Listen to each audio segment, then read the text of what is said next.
हे हमारे अद्वैत पिता परमेश्वर, हे हमारे मुक्तिदाता प्रभु यीशु मसीह और हे शांतिदायक पवित्र आत्मा, आज की आराधना में हम आपका स्वागत करते हैं और आपकी उपस्थिति के लिए जो हमारे मध्य में है और इस समय हमारे दर्शकों के मध्य में है, उसके लिए हम आपको हृदय की गहराइयों से धन्यवाद देते हैं।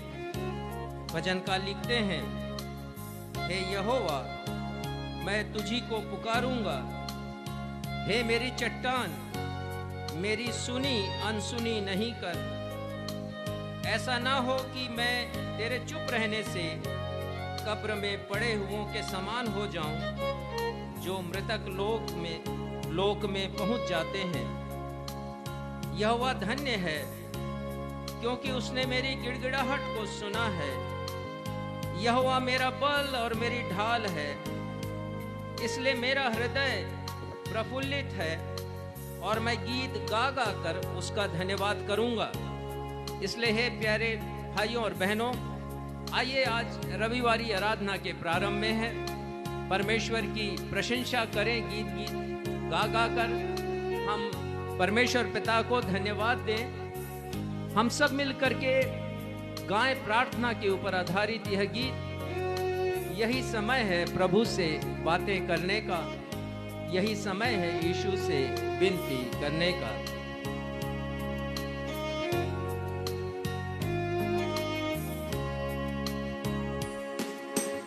यही समय है प्रभु से बातें करने का,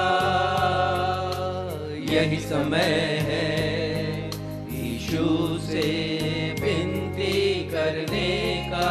फिर से यही समय है प्रभु से बातें करने का, यही समय है यीशु से विनती करने का, यही समय है आराधना स्तुति करने का, यही समय है यीशु से प्रार्थना करने का। हालेलुया, हालेलुया,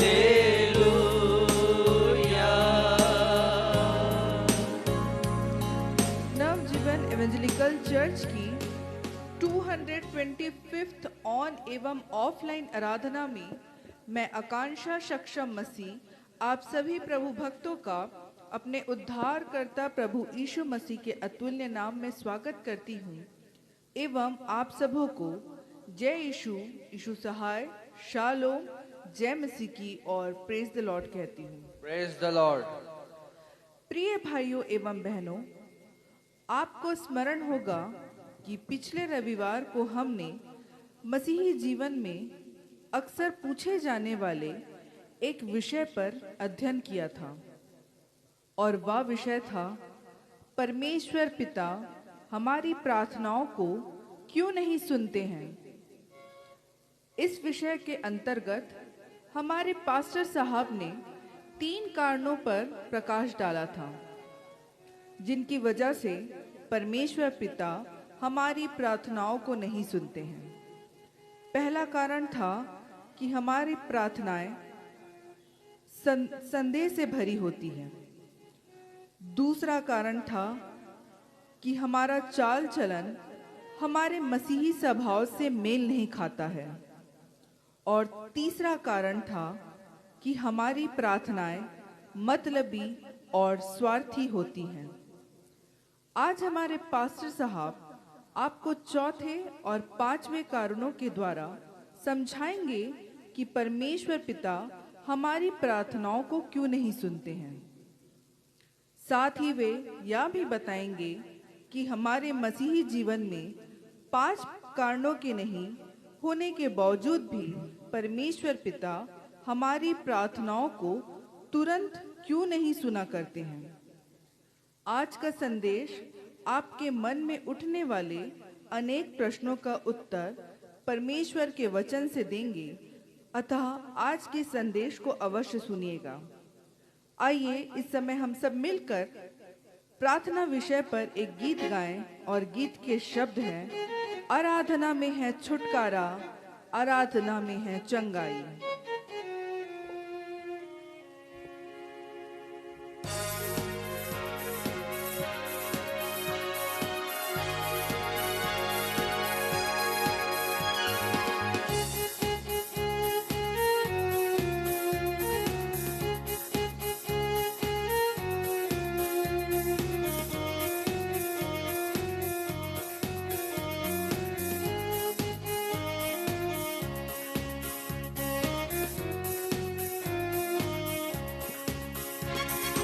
आराधना में है छुटकारा, प्रार्थना में है चंगाई। आराधना में है छुटकारा, प्रार्थना में है चंगाई। शरीर प्राण आत्मा में शांति आनंद देता है, जान से है प्यारा यीशु। शरीर प्राण आत्मा में शांति आनंद देता है, जान से है प्यारा यीशु। प्रार्थना करे, आराधना करे, वो अच्छा है, कितना भला है। हो प्रार्थना करे, आराधना करे, वो अच्छा है, कितना भला है। छुटकारा पाए हमेशा, हमेशा छुटकारा पाए हमेशा।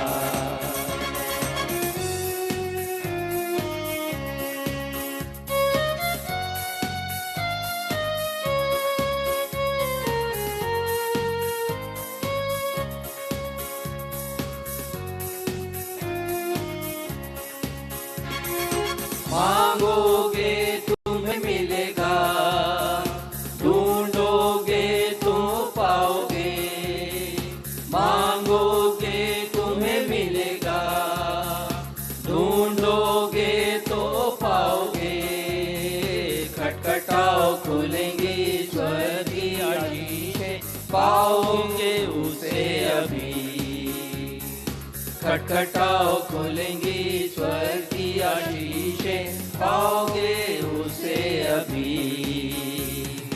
प्रार्थना करे, आराधना करे, वो अच्छा है, कितना भला है।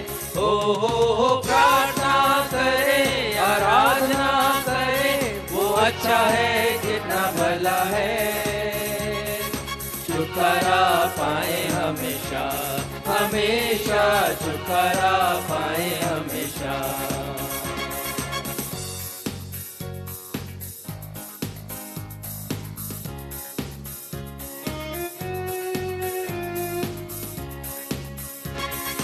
प्रार्थना करो निरंतर, प्रार्थना करो विश्वास से। प्रार्थना करो निरंतर, प्रार्थना करो विश्वास से। धर्मी जन की प्रार्थना, विश्वास की प्रार्थना, खोलती है सारे बंधन। धर्मी जन की प्रार्थना, विश्वास की प्रार्थना, खोलती है सारे बंधन। प्रार्थना करे, आराधना करे, वो अच्छा है, कितना भला है। हो प्रार्थना करे, आराधना करे, वो अच्छा है, कितना भला है। छुटकारा पाए हमेशा, हमेशा छुटकारा पाए हमेशा, हमेशा छुटकारा पाए हमेशा, हमेशा छुटकारा पाए हमेशा। हम इसी स्थिति में रहते हुए उत्तरवादी पाठ के लिए निकाल लेंगे भजन संहिता अध्याय 141 उसके पद 1 से 3 एवं अध्याय 142 और उसके पद 1 से 7, जिसे पढ़ने में अगुवाई मिस्टर सक्षम मसीह करेंगे।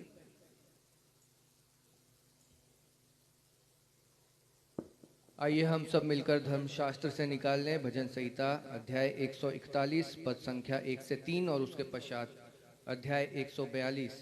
और जैसा कि हमारा दस्तूर रहा है, हम इस पैसेज को उत्तरवादी की रीति से पढ़ लेंगे और अंत में हम सब मिलकर 142वें अध्याय के 6वें और 7वें पद को मिल करके पढ़ लेंगे। भजन संहिता 141। हे यहोवा, मैंने तुझे पुकारा है, मेरे लिए फुर्ती कर। जब मैं तुझको पुकारूं, तब मेरी ओर कान लगा। मेरी प्रार्थना तेरे सामने सुगंध धूप और मेरा हाथ फैलाना संध्या काल का अन्न बलि ठहरे। हे यहोवा, मेरे मुख पर पहरा बैठा, मेरे होठों के द्वार की रखवाली कर। मैं यहोवा की दुहाई देता, मैं यहोवा से गिड़गिड़ाता हूँ। मैं अपने शोक की बातें उससे खोल कर कहता, मैं अपना संकट उसके आगे प्रकट करता हूँ। जब मेरी आत्मा मेरे भीतर से व्याकुल हो रही थी, तब तू मेरी दशा को जानता था। जिस रास्ते से मैं जाने वाला था, उसी में उन्होंने मेरे लिए फंदा लगाया। मैंने दाहिनी ओर देखा, परंतु कोई मुझे नहीं देखता। मेरे लिए शरण कहीं नहीं रही, न मुझको कोई पूछता है। हे यहोवा, मैंने तेरी दुहाई दी है। मैंने कहा, तू मेरा शरण स्थान है। मेरे जीते जी तू मेरा भाग है।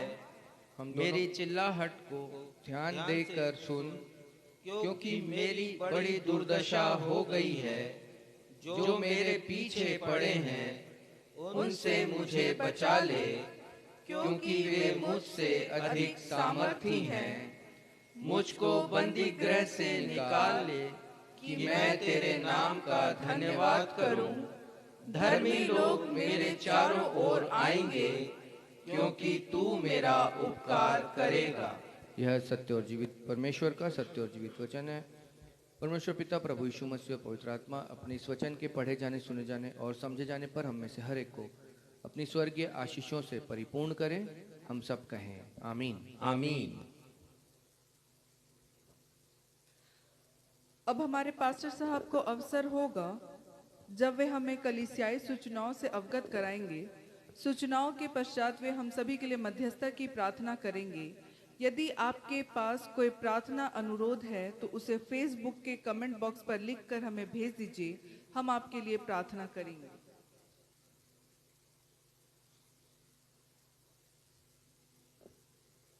नवजीवन इवेंजलिकल चर्च की 225वीं अर्थात 225th ऑन एवं ऑफलाइन रविवारी आराधना में मैं आप सभी का जो इस समय हमारे साथ कलीसिया भवन में है या हमारे साथ इस समय ऑनलाइन फेसबुक पर उपस्थित हैं या जो भविष्य में फेसबुक पर, यूट्यूब पर, व्हाट्सएप पर या मैसेंजर पर हमारे साथ इस रविवारी आराधना में उपस्थित होंगे, मैं तहे दिल से आप सभी का स्वागत करता हूं एवं आपको आपकी उपस्थिति के लिए धन्यवाद देते हुए आप सभी को मैं प्रेज द लॉर्ड कहता हूं। Praise the Lord. सूचना इस प्रकार से हैं, आज होली कम्युनियन है। प्रभु के मेज की सहभागिता हर एक विश्वासी को प्रदान की जाएगी। आशा है वे समस्त प्रभु भक्त जो ऑनलाइन इस सेवा में शामिल होकर प्रभु की कृपा को प्राप्त करना चाहते हैं, प्रभु भोज में उपस्थित होने के द्वारा उन्होंने आवश्यक तैयारियां कर ली होंगी। कृपया हम लगातार अपनी व्यक्तिगत और पारिवारिक दुआओं में, प्रार्थनाओं में इंडियन इवेंजलिकल मिशन और फ्रेंड्स मिशनरी प्रेयर बैंड, इन दोनों संस्थाओं को और इनके साथ साथ नवजीवन की सेवकाइयों को भी अपनी प्रार्थनाओं में आप स्मरण रखें। और ये संस्थाएं जो काम कर रही हैं और हमारी संस्था भी, उसकी सफलता के लिए आप प्रार्थना करते रहिएगा। विशेषकर जो गांव में हम चर्च निर्माण कर रहे हैं, उसके छत की ढलाई के लिए हमें आर्थिक सहायता मिल सके।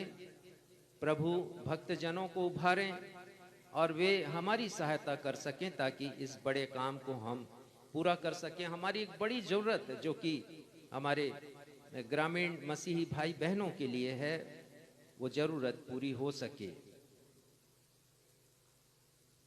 प्रार्थना अनुरोध इस प्रकार से है। इज़राइल और फिलिस्तीन देश में जो युद्ध चल रहा है वो बहुत ही मर्मांतक है और विध्वंसकारी है, साथ ही साथ बहुत ही दर्दनाक है जब लोगों की दुर्दशा को हम देख रहे हैं।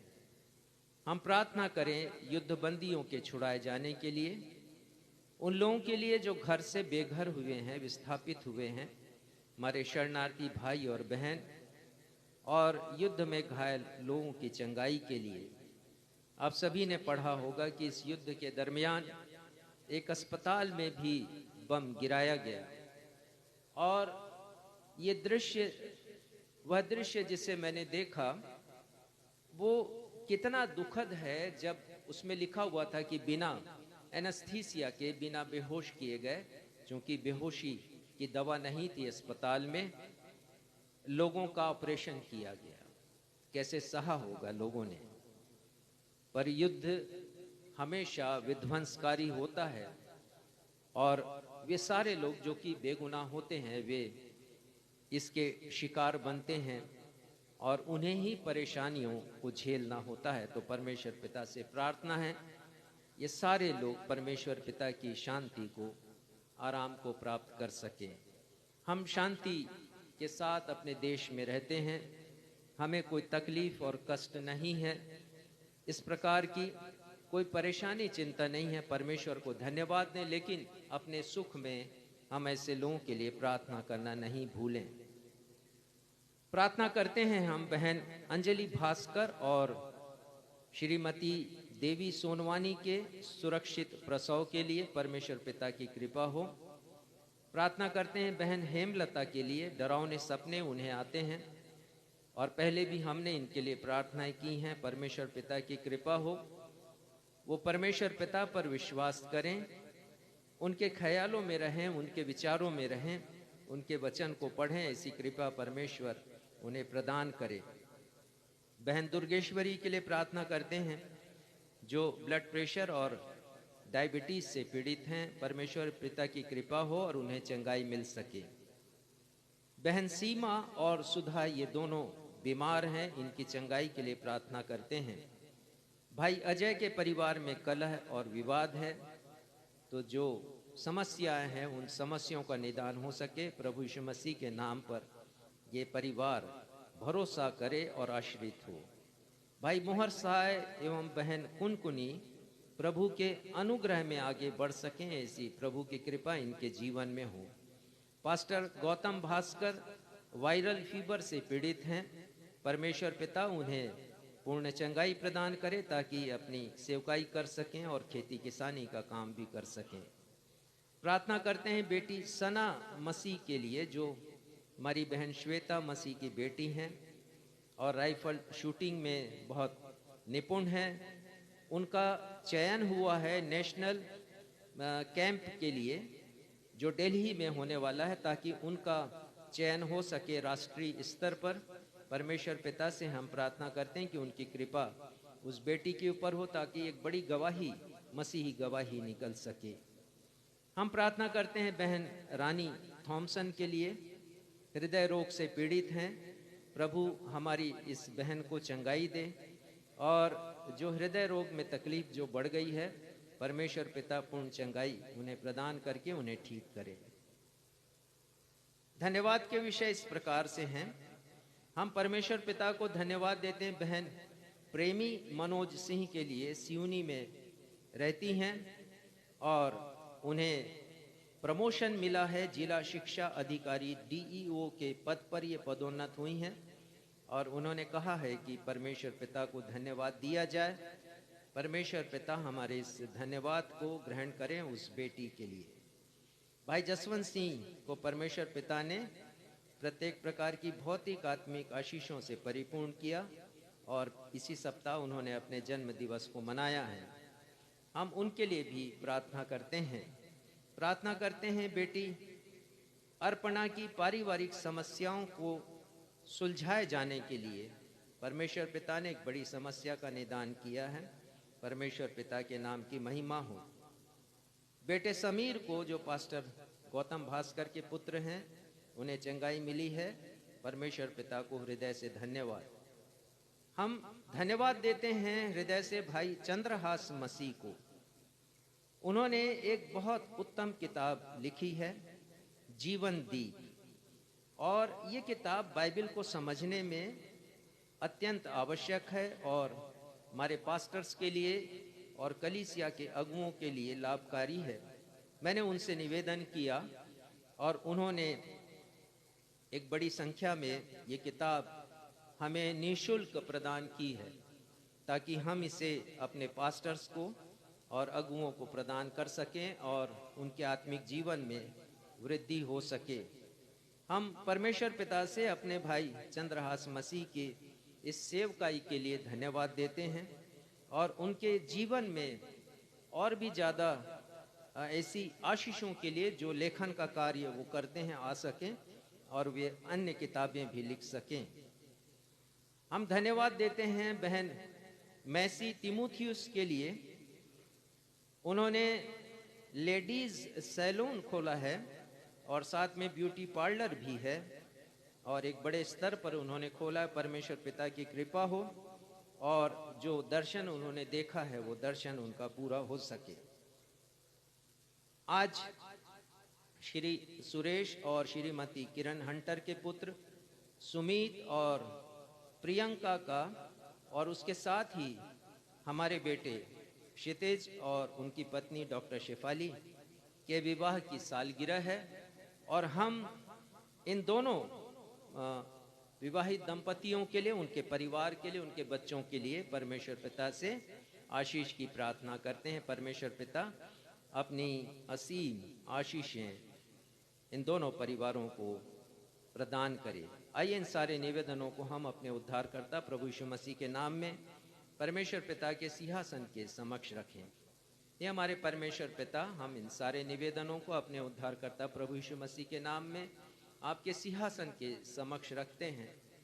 पिता, हम धन्यवाद देते हैं कि आपने हमें अच्छा रखा है, भला रखा है, भौतिक आत्मिक आशीषों से परिपूर्ण किया है, लेकिन विश्व में अनेक जगह युद्ध विभीषिका है और हम देख रहे हैं पिता, बर्बादी को देख रहे हैं, लोगों की तकलीफ़ों को देख रहे हैं, क्योंकि आपने हमें एक अच्छा पड़ोसी बनने की शिक्षा दी है। हम बहुत कुछ उनके लिए नहीं कर सकते, लेकिन हम उनके लिए प्रार्थना करते हैं पिता, सारे लोगों के लिए जो कि युद्ध और आतंकवाद से पीड़ित हैं पिता। बहुत से लोग घर से बेघर हुए हैं, बहुत से लोगों ने अपनों को खोया है, बहुत से लोग घायल दशा में हैं और जो बयान है वो हृदय विदारक है। हमारी प्रार्थना है पिता, ऐसे प्रत्येक लोगों के ऊपर आपकी कृपा हो और शांति स्थापित हो पिता, यही हमारी प्रार्थना है। अन्य सारे हमारे जितने भी निवेदन हैं आपके सिंहासन के समक्ष हैं। कृपा कीजिएगा, हर एक को उनकी आवश्यकता के अनुसार आप उन्हें प्रदान कीजिए, उनकी ज़रूरतों को पूरा कीजिए और साथ ही साथ जितने भी रोगी हैं उन्हें चंगाई प्रदान कीजिए। आगे की आराधना में, विशेषकर प्रभु भोज की सेवकाई में आपकी कृपा हम सभी के ऊपर बनी रहे। धन्यवाद देते हुए अपनी इस प्रार्थना को आपके बेटे हमारे उद्धारकर्ता प्रभु यीशु मसीह के नाम से मांगते हैं, सुनिए और ग्रहण कीजिए। कलीसिया कहे आमीन।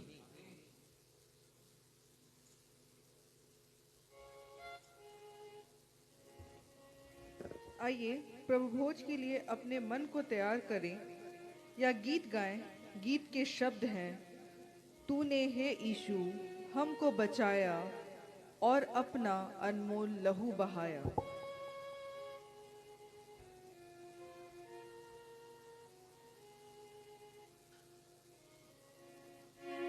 यह गीत मसीह गीत संग्रह में गीत क्रमांक 209 और मेनोनाइट की गीत किताब में गीत क्रमांक 279 है। आप भी अपनी अपनी किताबें निकाल लीजिए और इस गीत को आप हमारे साथ गाइए।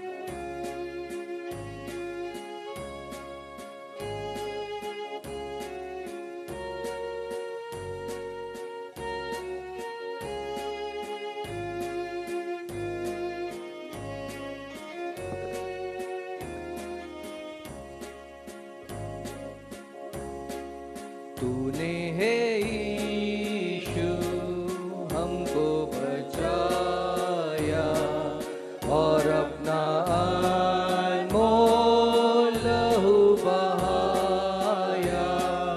हम सब थे पापी, दुष्ट और निराश, कृपा से हुई प्राण की मुक्ति की आस से सब जो निराश हो, मुक्ति की आस विश्वास से ले लो, उसी की ओर दे मत हो उदास, यीशु के क्रूस से प्राण किया।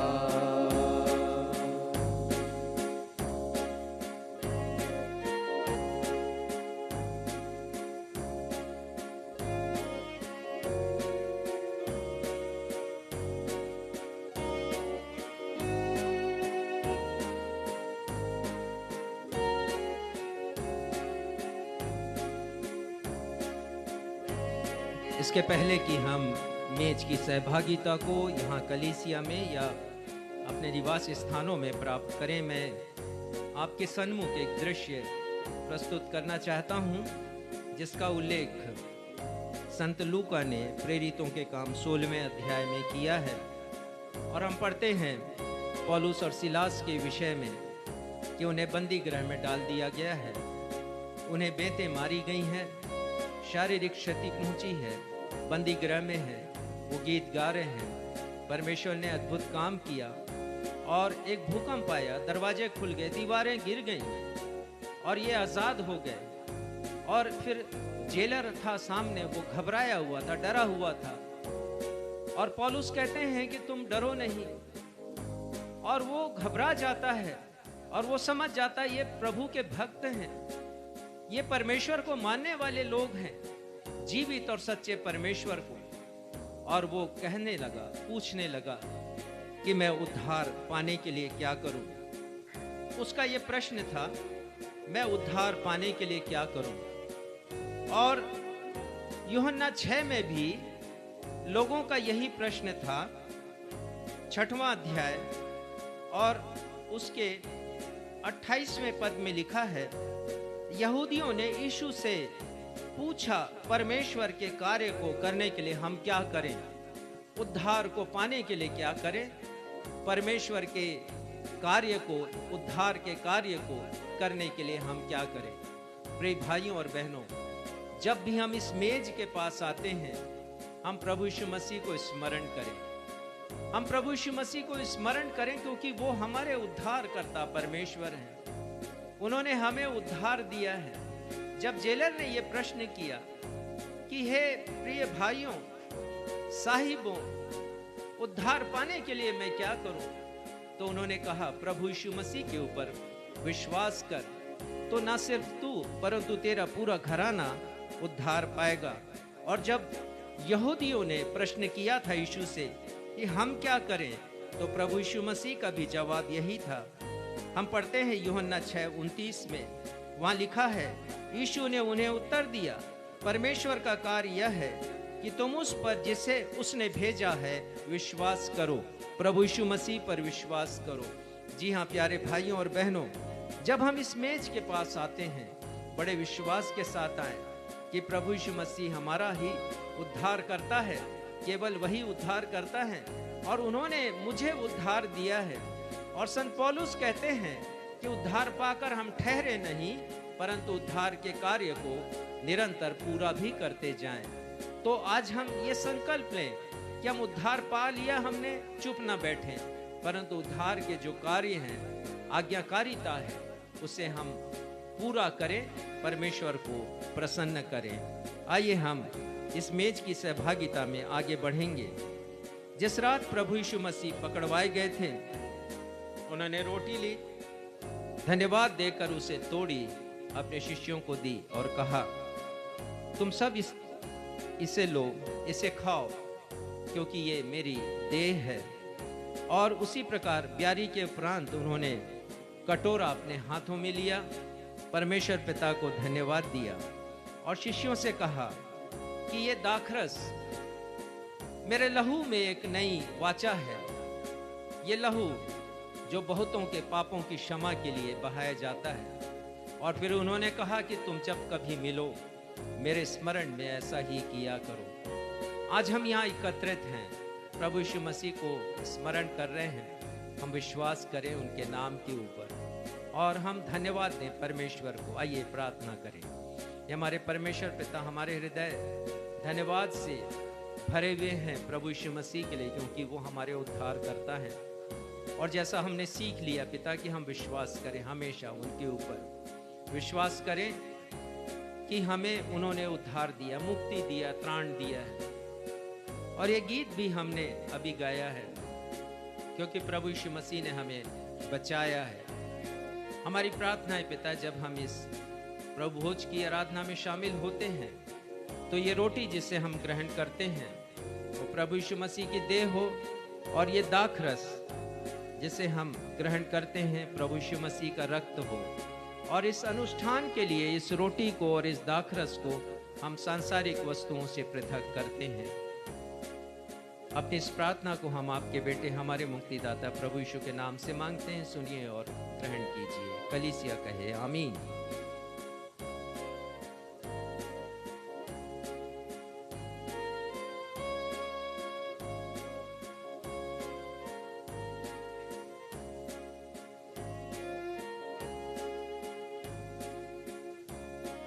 हमारे सारे साथीगण, सारे विश्वासी जो अपने अपने निवास स्थानों में प्रभु के मेज की सहभागिता में शामिल हैं, अपनी रोटी और दाखरस को पहले के अनुसार जैसा मैंने निर्देश दिया था वैसे आप ग्रहण कर सकते हैं और प्रभु को धन्यवाद देते रहें।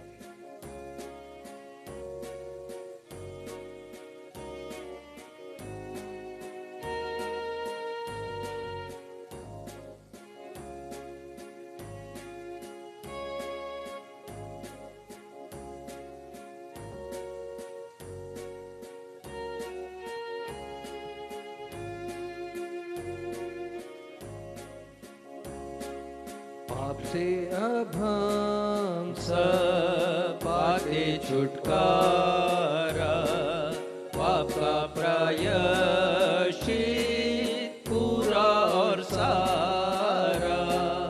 प्रेम से वो कहता आ मेरे पास, जीवन की आकर ले तू आस।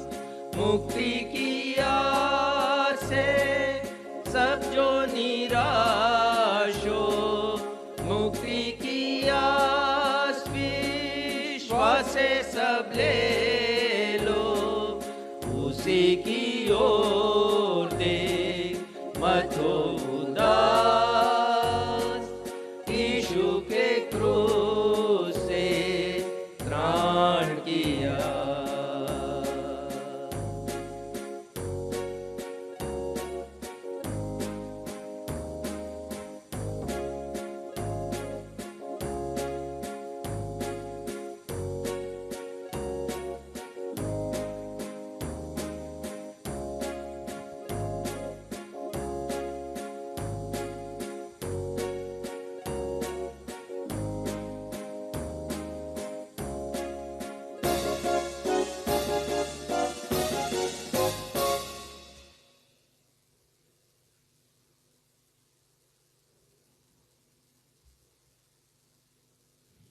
हम सब ने विश्वास के द्वारा प्रभु के मेज की सहभागिता को प्राप्त की है। उनकी देह को उनकी आज्ञा के अनुसार हमने ग्रहण किया है और उनकी आज्ञा के अनुसार उनके रक्त में भी हम सहभागी हुए हैं। तो आइए हम सब अपने विश्वास को प्रकट करें। विश्वास वचन जो प्रेरितों का विश्वास वचन है, हम उसे दोहराएंगे, उसका अंगीकार करेंगे। मैं सर्वशक्तिमान पिता, स्वर्ग और पृथ्वी के सृष्टिकर्ता परमेश्वर पर विश्वास करता हूँ। मैं उसके इकलौते पुत्र हमारे प्रभु यीशु मसीह पर विश्वास करता हूँ। वह पवित्र आत्मा के सामर्थ से गर्भ में आए और कुंवारी मरियम से जन्मे। उन्होंने पुन्तियुस पिलातुस के शासन में दुख भोगा। वह क्रूस पर चढ़ाए गए, मरे और गाड़े गए और मृतकों के लोक में उतरे। तीसरे दिन वह जी उठे। वह स्वर्ग पर चढ़ गए और पिता की दाहिनी ओर विराजमान हुए। वह जीवितों और मृतकों का न्याय करने को फिर आएंगे। मैं पवित्र आत्मा पर, पवित्र सार्वलौकिक कलीसिया पर, संतों की संगति, पापों की क्षमा, देह के पुनरुत्थान और शाश्वत जीवन पर विश्वास करता हूँ। आमीन।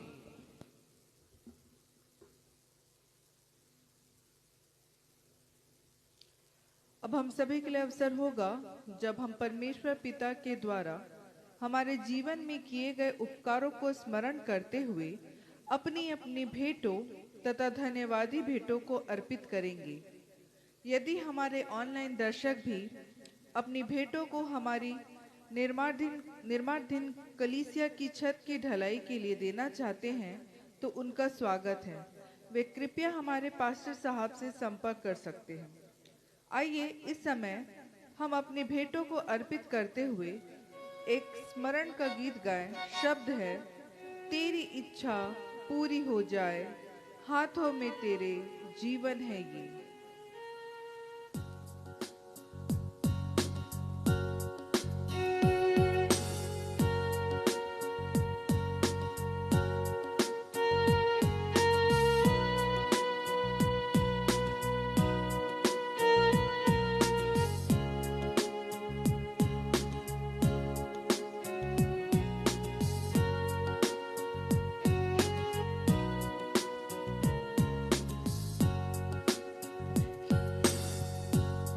तेरी इच्छा पूरी हो जाए, हाथों में तेरे जीवन है ये। मैं मिट्टी हूँ, तू है कुम्हार। मुझको उठा, मुझको बना। मैं मिट्टी हूँ, तू है कुम्हार। मुझको उठा, मुझको बना। मुझको उठा, मुझको बना। मुझको उठा, मुझको बना। भेंटों के लिए धन्यवाद की प्रार्थना भाई क्षितिज मसीह करेंगे।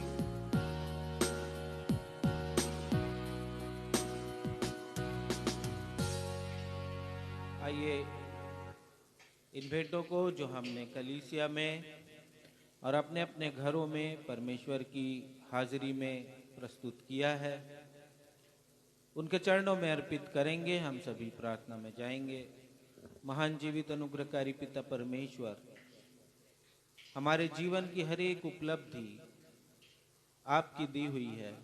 हमारे जीवन का हर एक कार्य जो प्रगति की ओर हमें ले जाता है वो आपकी आशीषों से भरा हुआ है। प्रेमी पिता, हमारा जीविका उपार्जन आपके द्वारा होता है, आपके माध्यम से होता है, आपकी दी हुई सामर्थ्य से होता है। और उसी जीविका उपार्जन में से एक अंश हम आपके नाम की महिमा के लिए अर्पित करते हैं। प्रेम पिता, आपने कहा है कि जब दो तो आनंद से दो, कुड़ कुड़ के ना दो।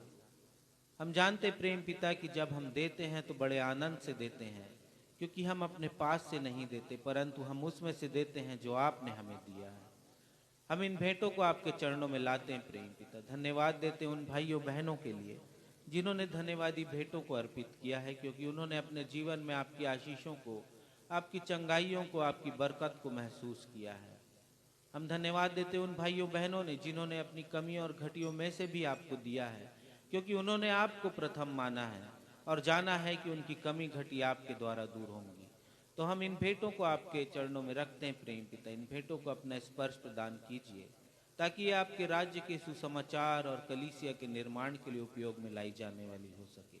शेष आराधना में आपकी अगुवाई चाहते हैं और इस विनती को अपने उद्धारकर्ता प्रभु यीशु के मधुर मीठे नाम से मांगते हैं, आमीन।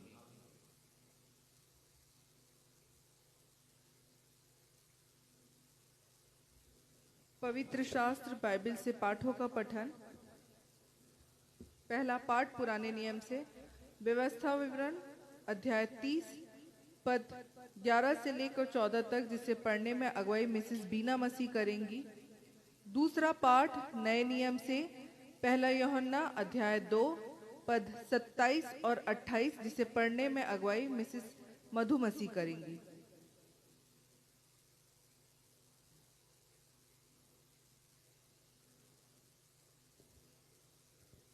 आप सबों को जय मसीह की। मैं धर्मशास्त्र से पुराने नियम से पढ़ लूंगी। व्यवस्था विवरण 30 पद 11 से 14 तक।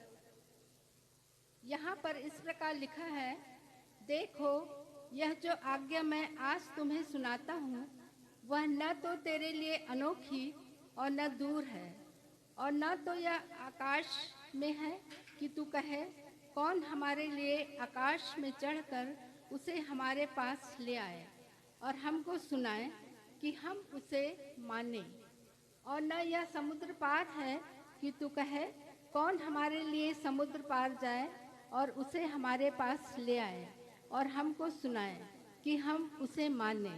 परंतु यह वचन तेरे बहुत निकट, वरन तेरे मुंह और मन ही में है, ताकि तू इस पर चले। परमेश्वर अपने सत्य एवं जीवित वचन पर हम सबों को आशीष प्रदान करें। हम सब कहें आमीन।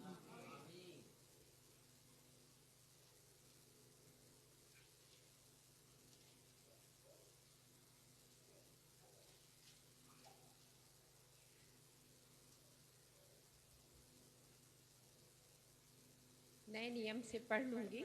पहला यूहन्ना 2 27 और 28वां पद।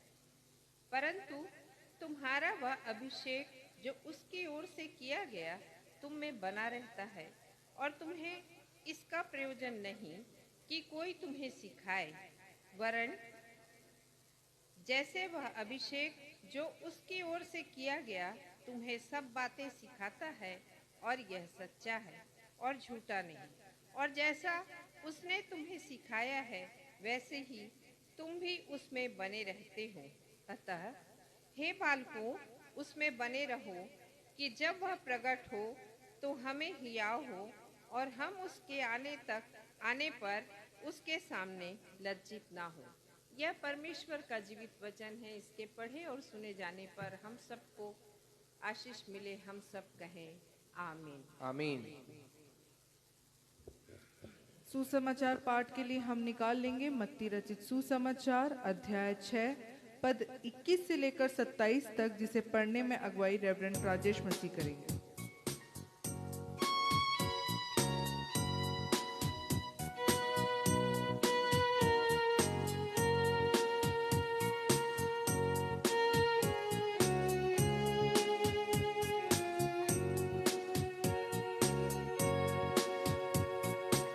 आज का सुसमाचार का पाठ मत्ती रचित सुसमाचार उसका 6वां अध्याय पद संख्या 21 से लेकर पद संख्या 27 तक।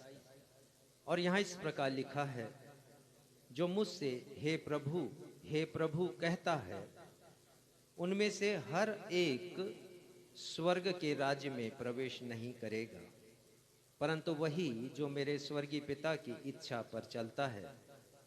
उस दिन बहुत से लोग मुझसे कहेंगे, हे प्रभु, क्या हमने तेरे नाम से भविष्यवाणी नहीं की और तेरे नाम से दुष्ट आत्माओं को नहीं निकाला और तेरे नाम से बहुत से आश्चर्य कर्म नहीं किए? तब मैं उनसे खुलकर कह दूंगा, मैंने तुमको कभी नहीं जाना। हे कुकर्म करने वालों, मेरे पास से चले जाओ। इसलिए जो कोई मेरी ये बातें सुनकर उन्हें मानता है, वह उस बुद्धिमान मनुष्य के समान ठहरेगा जिसने अपना घर चट्टान पर बनाया और मेह बरसा और बाढ़ें आईं और आंधियां चलीं और उस घर से टकराईं, फिर भी वह नहीं गिरा, क्योंकि उसकी नींव चट्टान पर डाली गई थी।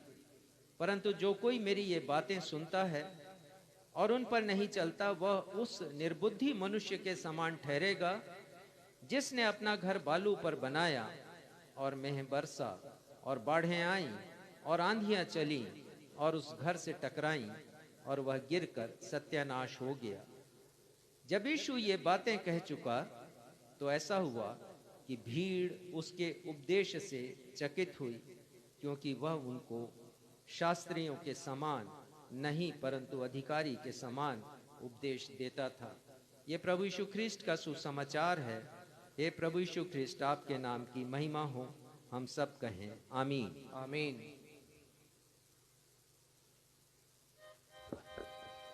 अब हम सभी के लिए सुनहरा समय होगा जब हम परमेश्वर पिता के जीवित वचन से उनके अभिषिक्त दास रेवरेंड राजेश मसीह से एक अर्थपूर्ण, प्रेरणादायक एवं सारगर्भित संदेश सुन लेंगे। उनके संदेश का विषय है, परमेश्वर पिता हमारी प्रार्थनाओं को क्यों नहीं सुनते हैं। Part 2, Why God does not hear our prayers। लेकिन इसके पहले कि हम संदेश सुने, आइए हम आज के संदेश से ताल्लुक रखता हुआ एक गीत गाएं। गीत के शब्द है, प्रार्थना में जो कुछ मांगा पूरा करो अरमान।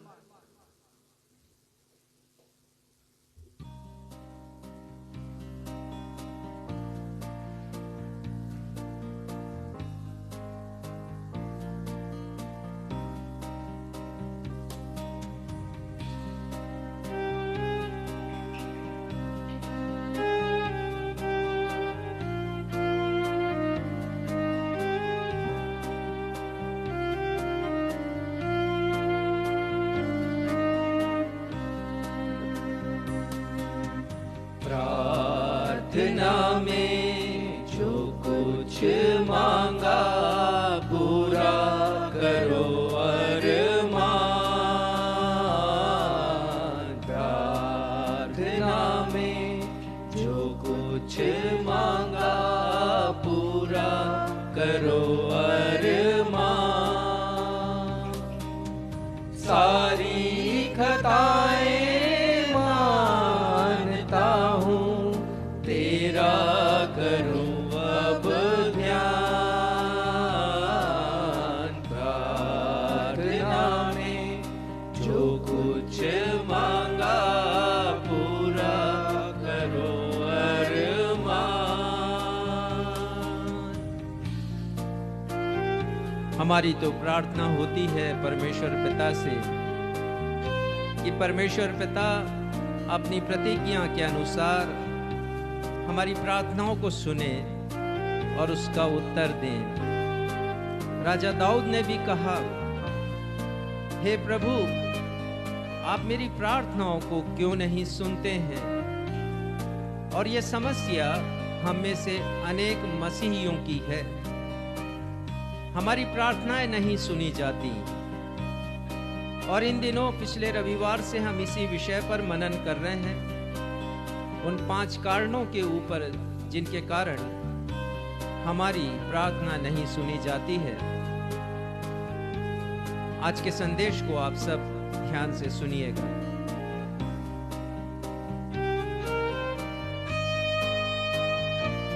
और ये पद जिसे हम गाएंगे उन 5 कारणों में से एक कारण को दर्शाता है। दिल में धीमी आवाज आई, अपने गुनाहों को जान लिया मैंने, आवाज उसकी जिसका किया अपमान। दिल में धीमी आवाज आई, अपने गुनाहों को जान लिया मैंने, आवाज उसकी जिसका किया अपमान।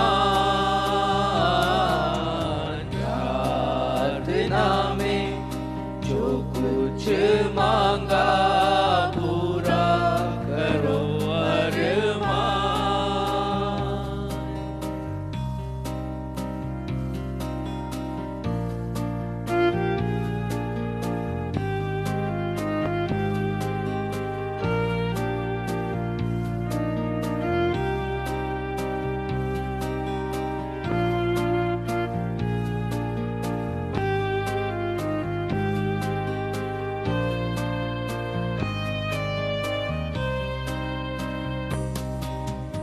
ईमान लाए तुझ पे मसीहा, आए तुम्हारे पास। माफ करो अब पाप हमारे, कर दो लहू से साफ। ईमान लाए तुझ पे मसीहा, आए तुम्हारे पास। माफ करो अब पाप हमारे, कर दो लहू से साफ। प्रार्थना में जो कुछ मांगा पूरा करो अरमान। प्रार्थना में जो कुछ मांगा पूरा करो अरमान। सारी खताएं मानता हूँ, तेरा करूँ अब ध्यान। प्रार्थना में जो कुछ मांगा पूरा करो अरमान।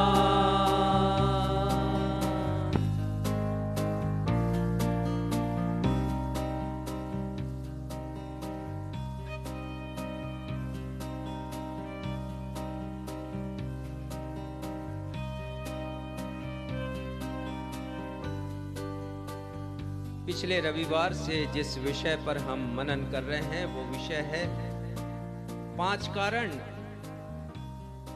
जिनकी वजह से हमारी प्रार्थनाओं को परमेश्वर पिता नहीं सुनते हैं और हम पुकार उठते हैं, हमारी प्रार्थनाओं को परमेश्वर पिता क्यों नहीं सुनते हैं। 5 reasons why God does not hear our prayers। और आज इस संदेश का दूसरा भाग हम सब सुनेंगे। पर इसके लिए कि बहुत से हमारे जो दर्शक हैं, हो सकता है पहली बार हमारी इस आराधना में उपस्थित हैं, इस संदेश को सुन रहे हैं, मैं पुनरावृत्ति करना चाहूँगा पिछले संदेश की और बताना चाहूँगा कि अभी तक हम इस विषय के अंतर्गत 3 कारणों पर मनन कर चुके हैं। जिन 3 कारणों पर मनन करते हुए पिछले रविवार को हमने बहुत अच्छी तरह सीख लिया था, उनमें से पहला कारण है, मुझे और आपको हमारी प्रार्थनाओं का उत्तर इसलिए नहीं मिलता क्योंकि हम संदेह करते हैं। हमने प्रभु यीशु मसीह के द्वारा कहे गए वचन से सीखा था। प्रभु यीशु मसीह ने कहा है मरकुस 11:23 में, अपने मन में संदेह नहीं करो। उन्होंने कहा स्पष्ट रीति से, पर विश्वास करो कि जो तुमने मांगा है वो तुम्हें मिलेगा। तो बहुत बार ये वजह बन जाती है हमारी प्रार्थनाओं को नहीं सुने जाने की, क्योंकि हम अपने मन में संदेह करते हैं। हमने देखा था संत याकूब ने भी लिखा, याकूब पहले अध्याय के 5वें पद में, परमेश्वर से मांगो जो बिना उलाहना किए, बिना डांटे डपटे, बिना भेदभाव के, बड़ी उदारता के साथ हमें भलाई के लिए सब कुछ देते हैं। लेकिन उन्होंने आगे लिखा कि जो कुछ भी मांगे हम विश्वास से मांगे और संदेह नहीं करें। दूसरा कारण हमारी प्रार्थनाओं के नहीं सुने जाने का यह है कि हमारे मसीही जीवन की गवाही हमारे आचरण, हमारे चाल चलन, हमारे स्वभाव, हमारे बोलचाल से प्रकट नहीं होती है, या प्रमाणित नहीं होती, या मेल नहीं खाती है। ये कितना अच्छा गीत है जिसे हमने गाया, प्रार्थना में जो कुछ मांगे पूरा करो अरमान। और गीतकार लिखते हैं कि सारी खताएं मैं मानता हूं, हमारे जीवन की खताएं, गलतियां जिन्हें हम नहीं मानते हैं, वो बहुत बड़ा रोड़ा है, अवरोध है, बाधा है हमारी प्रार्थनाओं के नहीं सुने जाने का। और हम कहते हैं परमेश्वर आप हमारी विनती को क्यों नहीं सुन रहे हैं। इजरायलियों ने तो जब उनकी विनती नहीं सुनी गई तो उन्होंने कह दिया परमेश्वर बहरा है, सुनता नहीं है हमारी प्रार्थनाओं को। और जब उन्होंने ऐसा कहा तो यशाया नबी के द्वारा परमेश्वर पिता ने उनसे बातचीत की, जिसका विवरण हम यशाया के 59वें अध्याय के पहले पद में पढ़ते हैं, उसका दूसरा हिस्सा। और वहां लिखा है, परमेश्वर ऐसा बहरा नहीं हो गया कि वह सुन ना सके। हम कभी न सोचे कि परमेश्वर हमारी विनती को नहीं सुनते हैं, वजह हमारे गुनाह है।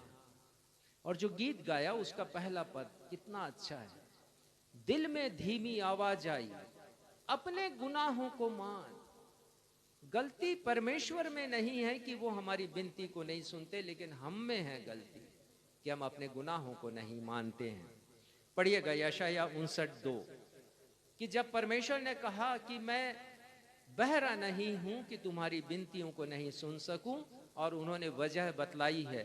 पढ़िएगा यशाया 59 उसका दूसरा पद। परंतु तुम्हारे अधर्म के कामों ने तुमको तुम्हारे परमेश्वर से अलग कर दिया है, और तुम्हारे पापों के कारण उसका मुंह तुमसे ऐसा छिपा है कि वह नहीं सुनता। हाँ, देखिए वजह ये है, हमारी जो मसीही गवाही है हमारे आचरण से मेल नहीं खाती है, हमारे स्वभाव, हमारे बोलचाल से। क्योंकि परमेश्वर जो हमारी विनतियों को नहीं सुनते, इसलिए क्योंकि उन्होंने अपने आप को अलग कर लिया है, और हमारे पापों के कारण उनका मुंह हमसे छिप गया है इस रीति से कि वो हमारी विनतियों को नहीं सुनते हैं। यशायाह ने एक और जगह लिखा, अपनी किताब का प्रारंभ भी उन्होंने इन्हीं सब बातों से किया। पहले अध्याय के 16वें पद में वो कहते हैं, इसलिए तुम अपने आप को धोकर पवित्र करो, अपने गुनाहों को मानो, जैसा गीत हमने गाया।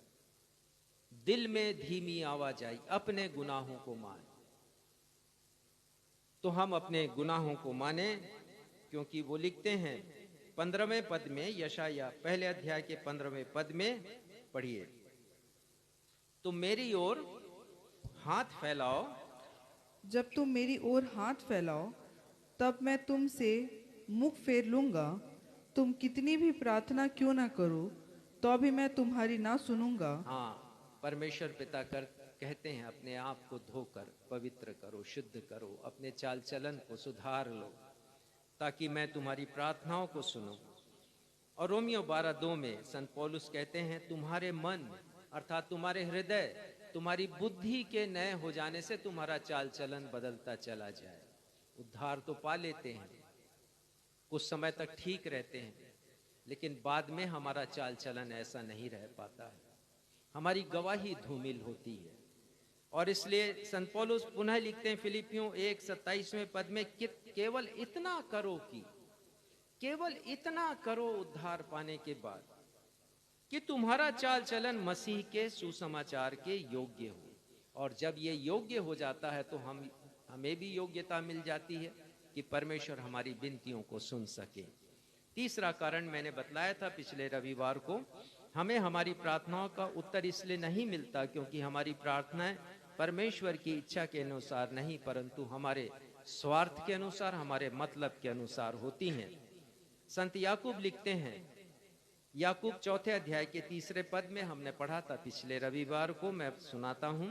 तुम मांगते हो और पाते नहीं इसलिए कि बुरी इच्छा से मांगते हो। हमारी इच्छाएं अच्छी नहीं होती, स्वार्थी इच्छाएं होती है, मतलबी इच्छाएं होती हैं, और हम उन्हें लेकर परमेश्वर के सामने पहुंचते हैं, प्रार्थना करते हैं। और चूंकि हमारी प्रार्थनाएं स्वार्थी मतलबी होती, इसलिए हमें हमारी प्रार्थनाओं का उत्तर नहीं मिलता है।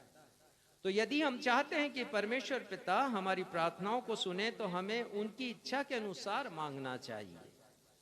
1 यूहन्ना 5 और 14वां पद बहुत अच्छा है हमें समझने के लिए, पढ़िएगा इसे। 1 यूहन्ना 5वां अध्याय 14वां पद। और हमें उसके सामने जो हियाव होता है वह यह है कि यदि हम उसकी इच्छा के अनुसार कुछ मांगते हैं तो वह हमारी सुनता है। हाँ, कितनी अच्छी बातें लिखी हैं संत यूहन्ना ने। हमें साहस होता है परमेश्वर के सामने, मतलबी और स्वार्थी प्रार्थनाओं से साहस नहीं होता।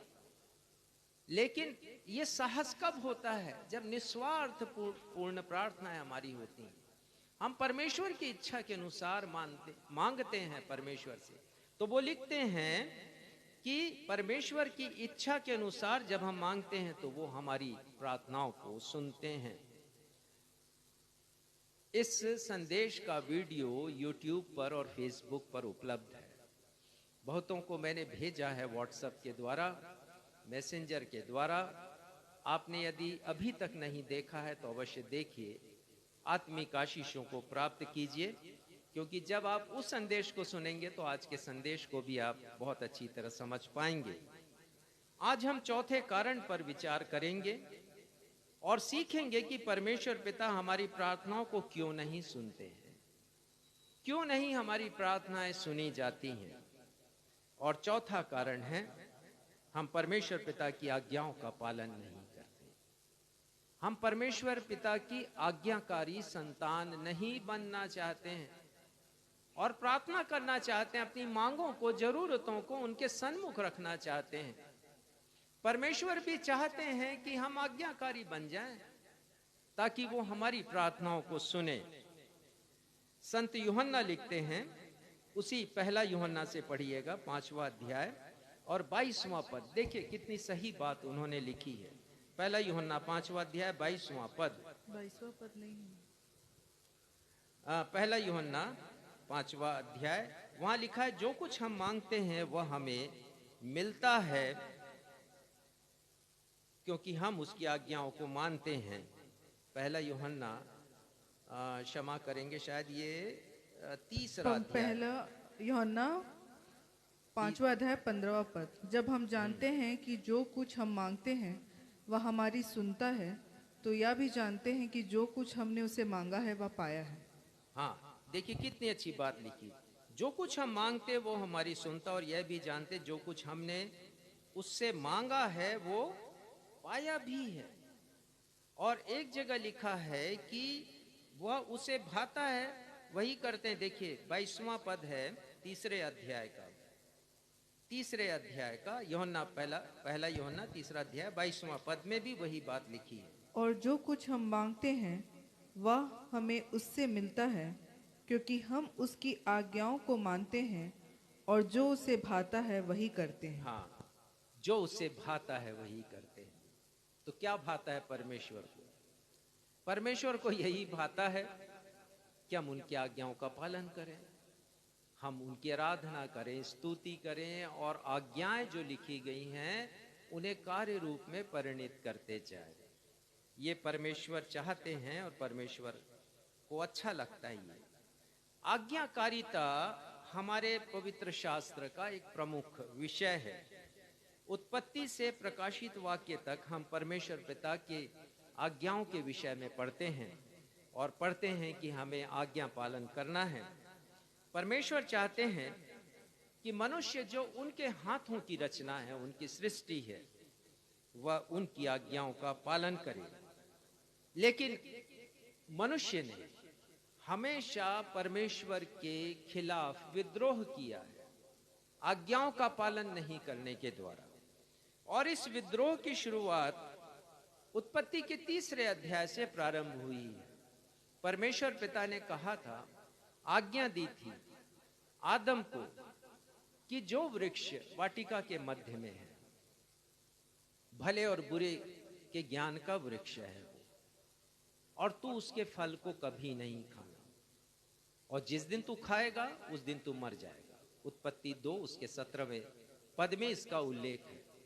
लेकिन हम पढ़ते हैं तीसरे अध्याय के 6वें पद में कि जब परमेश्वर ने हवा को बनाया, पति पत्नी के समान वो रहने लगे आदम और हवा, तो हवा परीक्षा में पड़ गई शैतान के सामने।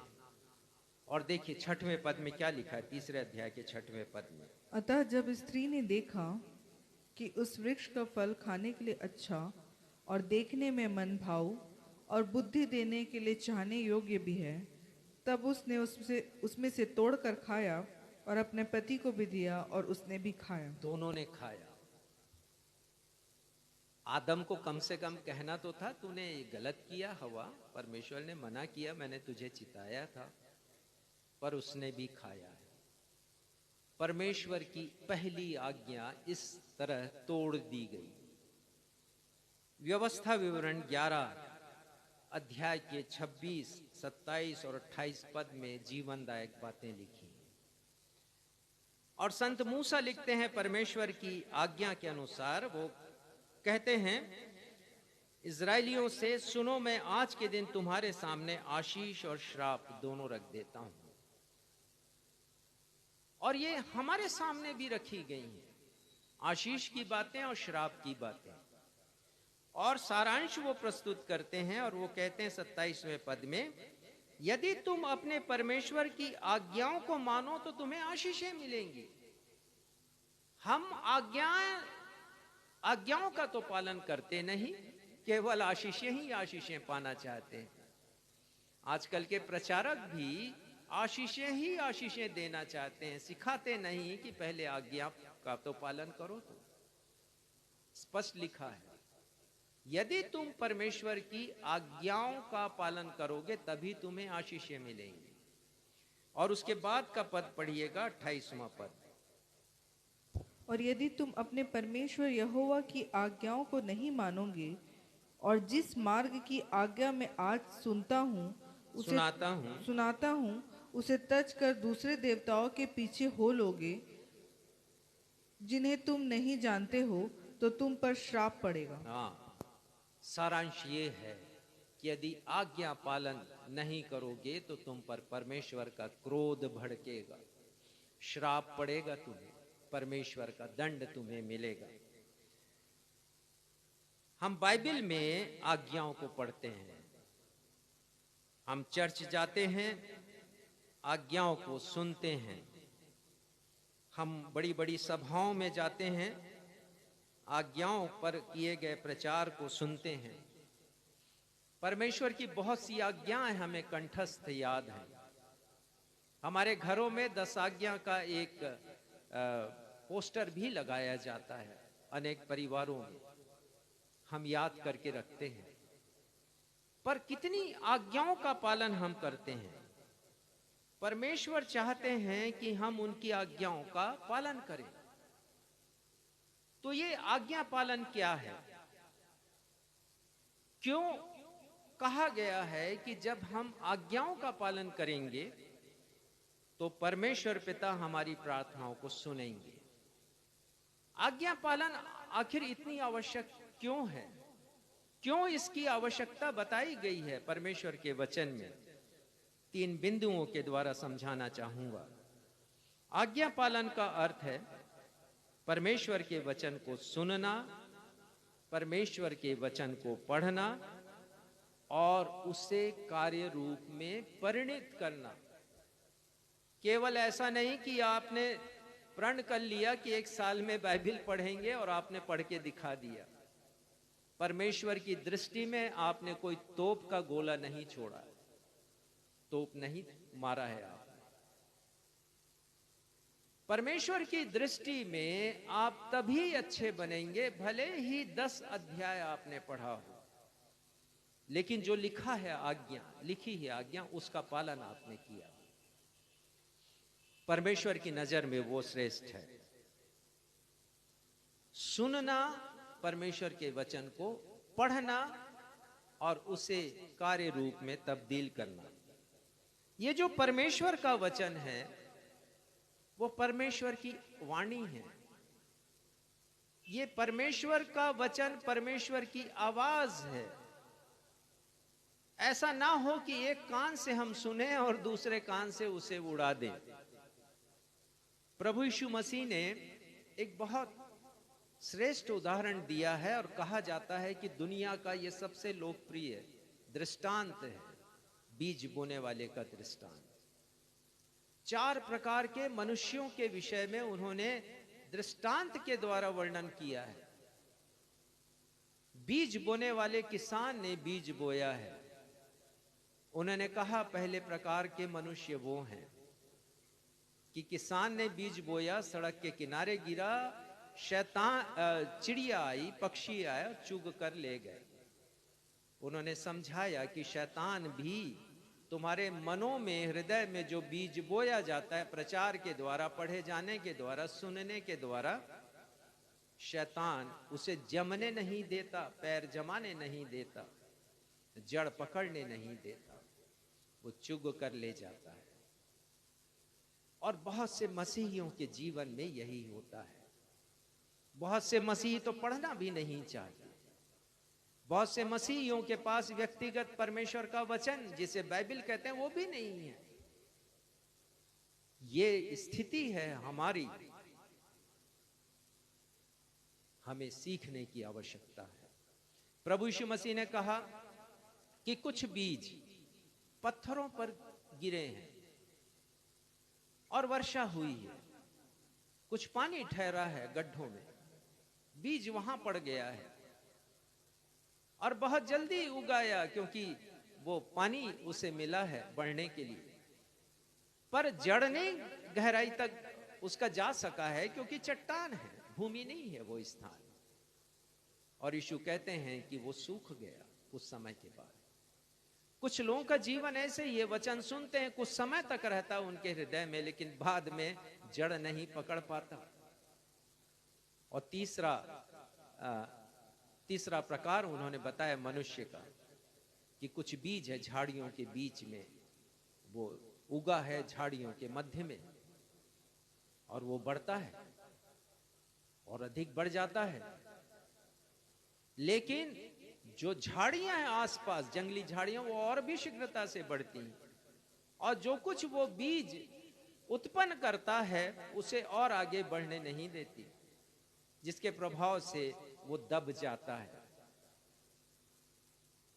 प्रभु यीशु मसीह कहते हैं बहुत से मनुष्यों का जीवन ऐसे ही है, वचन को सुनते हैं, अनेक समय तक स्मरण रखते हैं, उत्साहित होते हैं। बहुत से लोग बाइबिल पढ़ना प्रारंभ करते हैं, कुछ ही दिनों तक रहता है, 1 जनवरी से प्रारंभ करेंगे, कुछ ही दिनों तक उनका ये क्रम बना रहता है, पर बाद में दब जाते हैं ऐसे लोग। प्रभु यीशु मसीह कहते हैं संसार की चिंता और धन का धोखा दबा देता है वचन को। पर चौथा प्रकार उन्होंने बताया जो अच्छी भूमि पर गिरा है। और कुछ लोग अच्छे होते हैं परमेश्वर की दृष्टि में, और ये अच्छे लोग वचन को रख छोड़ते हैं हृदय में। जैसे उस भजनकार ने लिखा, भजन संहिता 119 के 9वें पद में, मैंने तेरे वचन को अपने हृदय में रख छोड़ा है। 11वां पद है शायद, ताकि तेरे विरुद्ध पाप ना करूं। परमेश्वर ऐसे लोगों को चाहते हैं। ये वो लोग हैं जो वचन को हृदय में रखते और आज्ञा का पालन करते हैं। आज्ञाकारिता का दूसरा अर्थ है परमेश्वर की इच्छा को अपनी इच्छा जान लेना। परमेश्वर की इच्छा मेरे जीवन में जो घटित हो रहा है, चूंकि मैं उनका दास हूं, उनका पुत्र हूं, उनकी संतान हूं, मैं परमेश्वर की दृष्टि में हूं। यदि कुछ हो रहा है परमेश्वर की नजर में मैं हूं, परमेश्वर की इच्छा के अनुसार है, मैं उसे मान लेता हूं। आज हमने एक कोरस गाया, गीत गाया, तेरी इच्छा पूरी हो जाए। बहुत पसंदीदा गीत है अनेक लोगों का, मुझे भी पसंद है और हम गाते हैं इसको अनेक बार। तेरी इच्छा पूरी हो जाए, हाथों में तेरे जीवन है ये। मैं मिट्टी हूं, तू है कुम्हार, मुझको बना, मुझको उठा। और उसके आगे भी हम गाते हैं, तेरी मर्जी से मैं चलता रहा। एक और गा रहे हैं, तेरी इच्छा मैं पूरी करूं। दूसरी ओर गा रहे हैं, तेरी मर्जी से मैं चलता रहा। लेकिन कितनी मर्जी को हम पूरी करते हैं परमेश्वर की? कितनी आज्ञाओं का पालन कर पाते हैं? कितनी उनकी इच्छा से हम अपने जीवन को चलाते हैं? ये जो मैं की मर्जी है वो जाती नहीं है। वचन एक तरफ और मेरा जीवन दूसरी तरफ। और अक्सर मैं कहता हूं, ये गीत है लोकप्रिय गीत, मैं चाहे ये करूं, मैं चाहे वो करूं, मेरी मर्जी। आज की दुनिया के मनुष्य का ये हाल है। परिवारों में भी समस्याएं हैं क्योंकि बच्चे अपनी मर्जी पूरा करना चाहते हैं। उन्हें माता पिता की मर्जी से कोई मतलब नहीं। और यही हाल आत्मिक क्षेत्र में है। हम परमेश्वर की मर्जी को पूरा नहीं करना चाहते, अपनी मर्जी को सामने रखते हैं। भले ये गीत हम 100 बार गा लें।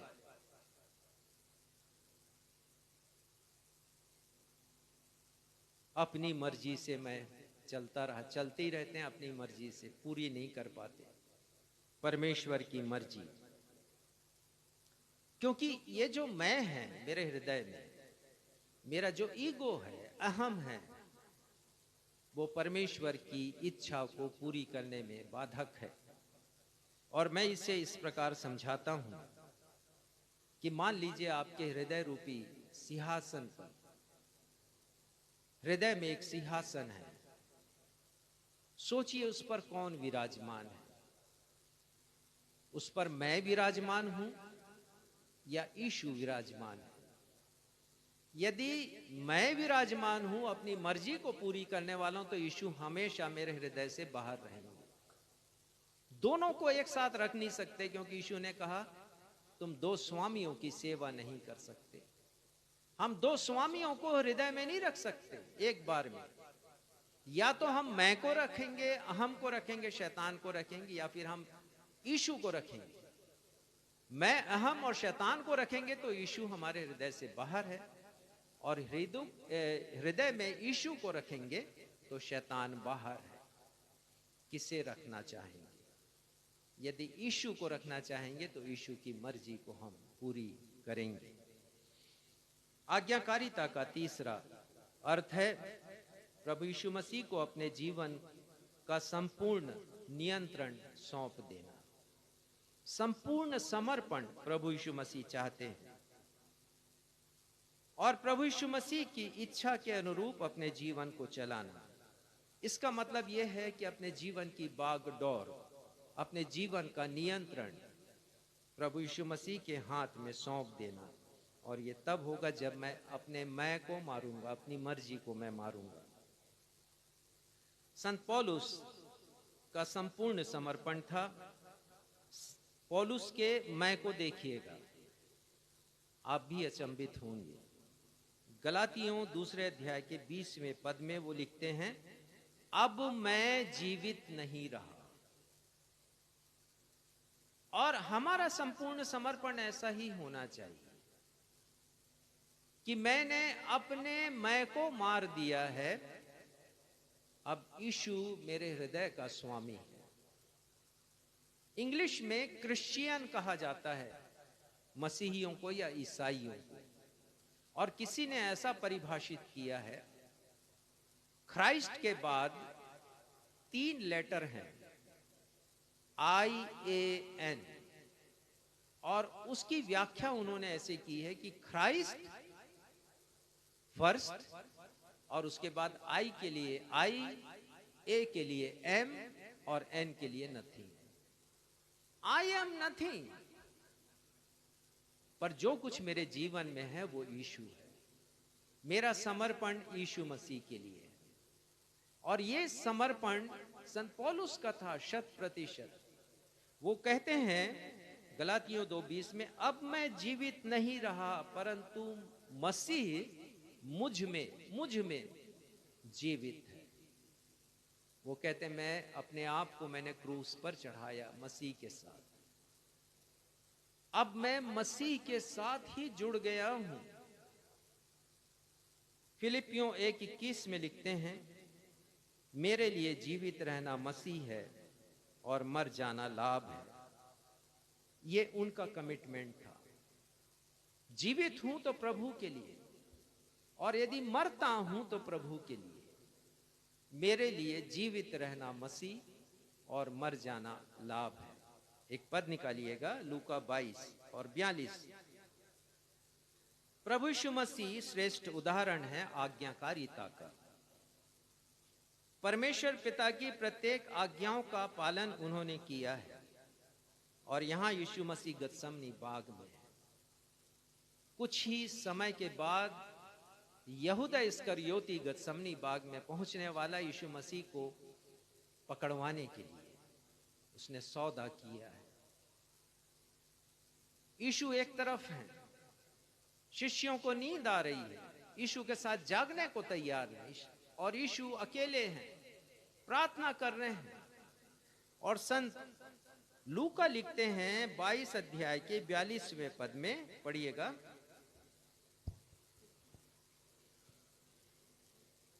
हे पिता, यदि तू चाहे तो इस कटोरे को मेरे पास से हटा ले, तो भी मेरी नहीं परंतु तेरी ही इच्छा पूरी हो। प्रभु यीशु मसीह की प्रार्थना है। इसके पहले संत लूका लिख रहे हैं कि उनका लहू पसीने के, उनका पसीना लहू के समान भूमि पर टपक टपक कर गिर रहा था। इतने व्याकुल थे प्रभु यीशु मसीह। और वो कह रहे हैं कि परमेश्वर पिता, यदि आप चाहते हैं इस कटोरे को, कटोरे में क्या था, क्या थी विशेषता, क्या वास्तव में था या सिंबॉलिक था, प्रतीक था? वो प्रतीक था कटोरा जो प्रभु यीशु मसीह के हाथों में था। उसमें मेरे और आपके गुनाह थे, और उस गुनाह के को जो कटोरे में था यीशु को पीना था। अभी नहीं पीना था, क्रूस पर पीना था। ये प्रतीकात्मक है। और वो विनती कर रहे हैं, परंतु मेरी नहीं परमेश्वर पिता, आपकी इच्छा पूरी है। मैं सोचता हूं कि जब हवा पड़ी परीक्षा में शैतान के सामने, तो इसके पहले कि वो फल को तोड़ती, उसको यही दुआ करनी थी जो यीशु ने की है, पिता इस फल को मेरे सामने से हटा लीजिए। बस उसे इतना ही कहना था, और इतना ही मुझे और आपको कहना है। जब हम परीक्षा में पढ़ें, तो जो भी परीक्षा में हम पढ़ते हैं, हम कहें प्रभु इसे हटा लीजिए, अपनी इच्छा पूरी कीजिए, मेरी इच्छा नहीं, आपकी इच्छा पूरी। हवा कहती तो एक बड़े गुनाह से बच जाती, और सारी मानवता बच जाती गुनाह से, और मरने से बच जाती। प्रिय भाइयों और बहनों, ये पाप का कटोरा मैं और अहम के अनेक रूप धारण करता है, हमारे सन्मुख आता है, हम भी प्रार्थना करें। संत पौलुस लिखते हैं प्रभु यीशु मसीह के बारे में फिलिपियों 2 अध्याय के 8वें पद में, प्रभु यीशु मसीह यहां तक आज्ञाकारी रहे कि मृत्यु, हाँ क्रूस की अपमानजनक मृत्यु भी उन्होंने सह ली। प्रभु यीशु मसीह हमारे आदर्श हैं, हम उनके नक्शे कदम पर चलें, आज्ञाओं का पालन करें। व्यवस्था विवरण 30वां अध्याय आज हमारे सामने पढ़ा गया। 11, 12, 13, 14 पद पढ़ा गया। बहुत अच्छे वचन वहां पर लिखे हैं, जरा पढ़िएगा। 11 और 12 पद पढ़िएगा। देखो, यह जो आज्ञा मैं आज तुझे सुनाता हूँ, वह ना तो तेरे लिए अनोखी और ना दूर है, और ना तो यह आकाश में है कि तू कहे, कौन हमारे लिए आकाश में चढ़कर उसे हमारे पास से आए और हमको सुनाए कि हम उसे माने। या ये आज्ञा समुद्र के पार है, उस पार बहुत दूर, कि किसी से कहें कि जाओ भैया समुद्र के उस पार जाओ, इस विशाल महासागर के उधर वो परमेश्वर का वचन उसको पकड़ के लाओ कि हम उसे पढ़ें।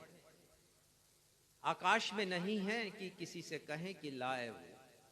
और आगे लिखते, ये वचन तो तुम्हारे बहुत करीब है, बल्कि तुम्हारे हृदय में है, तुम्हारे मुंह में है, और तुम इसका पालन करो। परमेश्वर की आज्ञाएं हमारी पहुंच के भीतर है।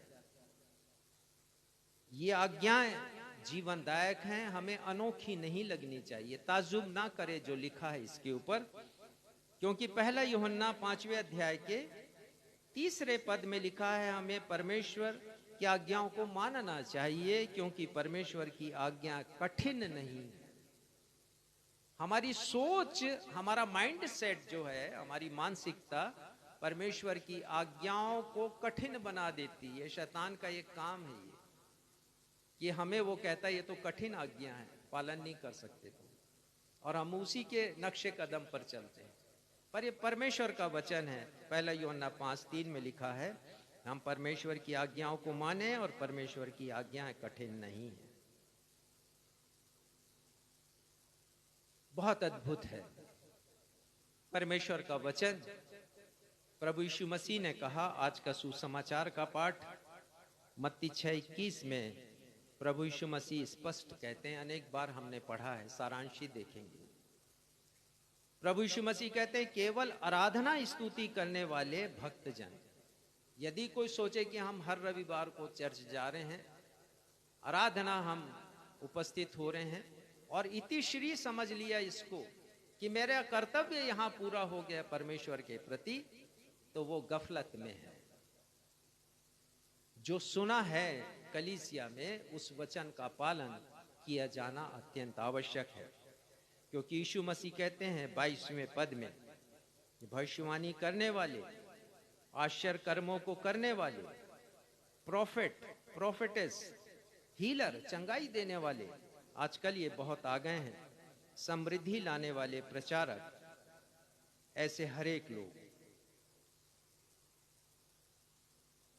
यदि ये सब परमेश्वर की आज्ञाओं का पालन नहीं करेंगे, पद 23 के अनुसार, मत्ती 6:23 के अनुसार, तो कभी भी स्वर्ग में प्रवेश नहीं कर पाएंगे। क्षमा कीजिएगा, ये 7वां अध्याय है। शायद मैंने प्रारंभ में भी ऐसा ही कहा है क्या? ये इसे सुधार लीजिएगा, मेरे से ये गलती हो गई। जब बहुत से पदों की संग्रहण करना पड़ता है तो इस प्रकार की गलतियां हो जाती हैं। मत्ती 7 है। मुझे सुधारने के लिए आप लोगों को धन्यवाद। तो मत्ती 7 के 23वें पद में लिखा, ये सब यदि परमेश्वर की आज्ञाओं का पालन नहीं करेंगे, उन्होंने कहा हर एक इनमें से स्वर्ग के राज्य में प्रवेश नहीं करेगा। सब नहीं जाएंगे, पर केवल वो ही जो उनकी आज्ञाओं का पालन करते हैं। फिर उन्होंने कहा है कि जो परमेश्वर की आज्ञाओं का पालन करता है वो बुद्धिमान पुरुष के समान है। हम बुद्धिमान पुरुष बन जाएं, परमेश्वर की आज्ञा का पालन करें हम। और प्रभु यीशु मसीह कहते हैं कि हम उनकी आज्ञाओं का पालन करें। जब आज्ञाओं का पालन करते हैं तो वो हमारी प्रार्थनाओं को सुनते हैं। पांचवा कारण मैं बताऊंगा, अंतिम कारण है, हमें हमारी प्रार्थनाओं का उत्तर इसलिए नहीं मिलता क्योंकि, ध्यान दीजिएगा, हम परमेश्वर पिता से समीपी रिश्ता, अंतरंगता, जिसको इंटीमेसी कहते हैं, घनिष्ठता भी कहते हैं, बनाकर नहीं रखते। हम क्या सोचते हैं, इतवार को चले गए चर्च, रिश्ता बना हुआ है हमारा, गफलत में है। हमारा रिश्ता तो प्रतिदिन का रिश्ता होना चाहिए। इंटीमेट रिलेशनशिप परमेश्वर पिता चाहते हैं, घनिष्ठ संबंध चाहते हैं परमेश्वर। अनेक मसीही कहलाए जाने वाले लोग केवल अपने जरूरत के समय ही परमेश्वर से रिश्ता बनाते हैं, और यह सत्य है, आप भी सहमत होंगे। अनेक, सब नहीं कह रहा हूं, अनेक मसीही लोग। और आज मैं आपको कई मिस्टर लाल के बारे में बताने वाला हूं। बहुत से मिस्टर लाल हैं हमारे समाज में।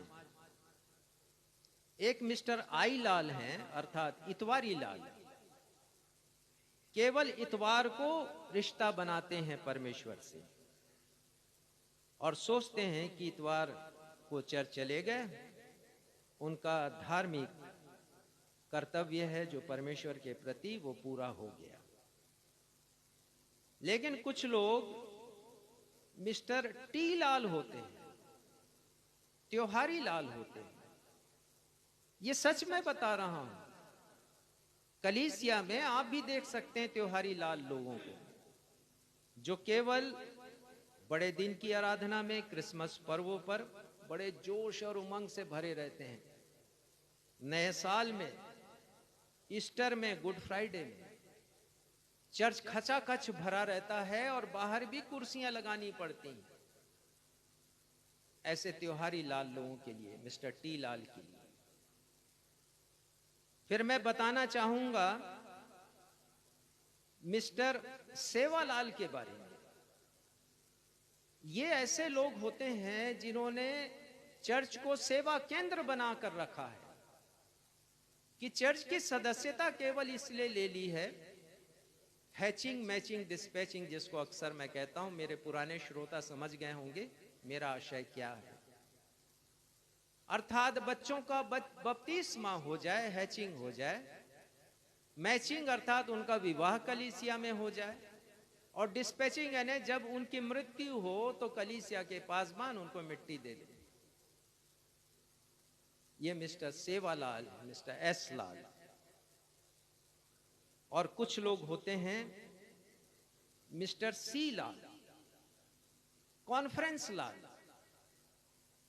ये कॉन्फ्रेंस अटेंड करते हैं, आज पता करते रहते हैं सभाएं कहां कहां चल रही। इस सभा में भी चले गए, उस सभा में भी चले गए, यहां भी गए, वहां भी गए, कई जगह तो भोजन भी मिलता है।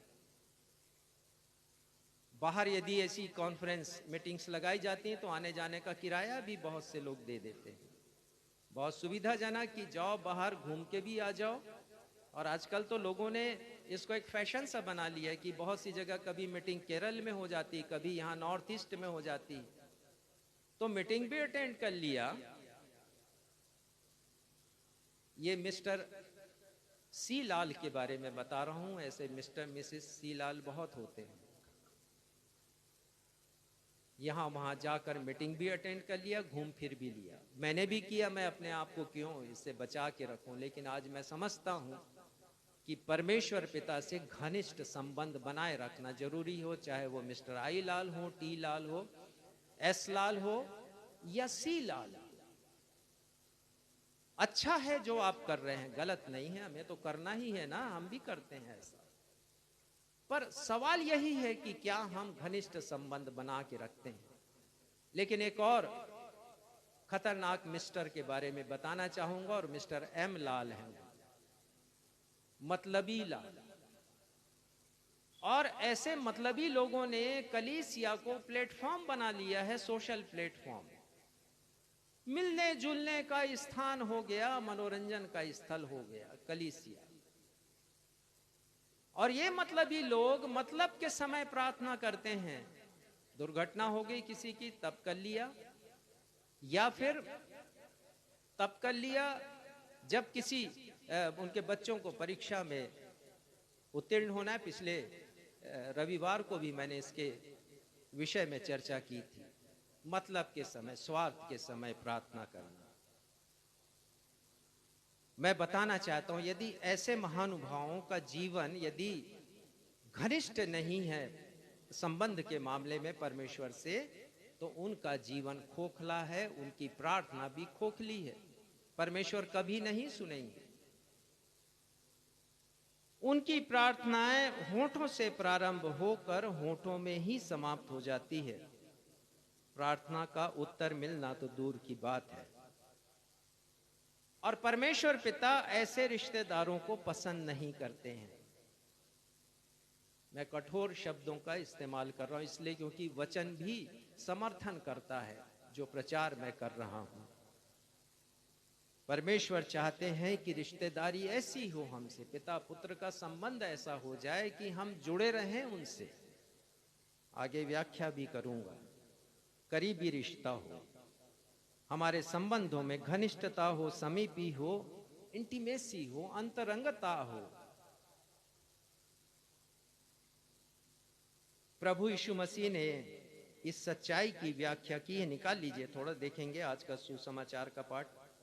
आज का तो नहीं है, आज हमने पढ़ा है मत्ती 7वां, लेकिन इसे भी हम देखेंगे सुसमाचार को। यूहन्ना रचित सुसमाचार 15वां अध्याय निकालिए। 15वां अध्याय देखिए, इंटीमेट रिलेशनशिप के बारे में प्रभु यीशु मसीह क्या कहते हैं यहाँ पर। 7वां पद पढ़िएगा, यूहन्ना 15 उसका 7वां पद। यदि तुम मुझ में बने रहो और मेरा वचन तुम में बना रहे, तो जो चाहो मांगो और वह तुम्हारे लिए हो जाएगा। हाँ, जो चाहो मांगो वो हमारे लिए हो जाएगा। इस प्रतिज्ञा को तो हम याद रखते हैं, लेकिन इसके पहले क्या लिखा है उसे भी याद रखें तो कितना अच्छा होगा। प्रभु यीशु मसीह कहते हैं, यदि तुम मुझ में बने रहो, और बने रहने का मतलब ही है प्रभु यीशु मसीह से रिश्ता बना के रखना, अटूट संबंध, उनके समीपी में रहना, उस रिश्ते को टूटने नहीं देना। यह प्रभु यीशु मसीह का तात्पर्य है, मुझ में बने रहो। और प्रभु यीशु मसीह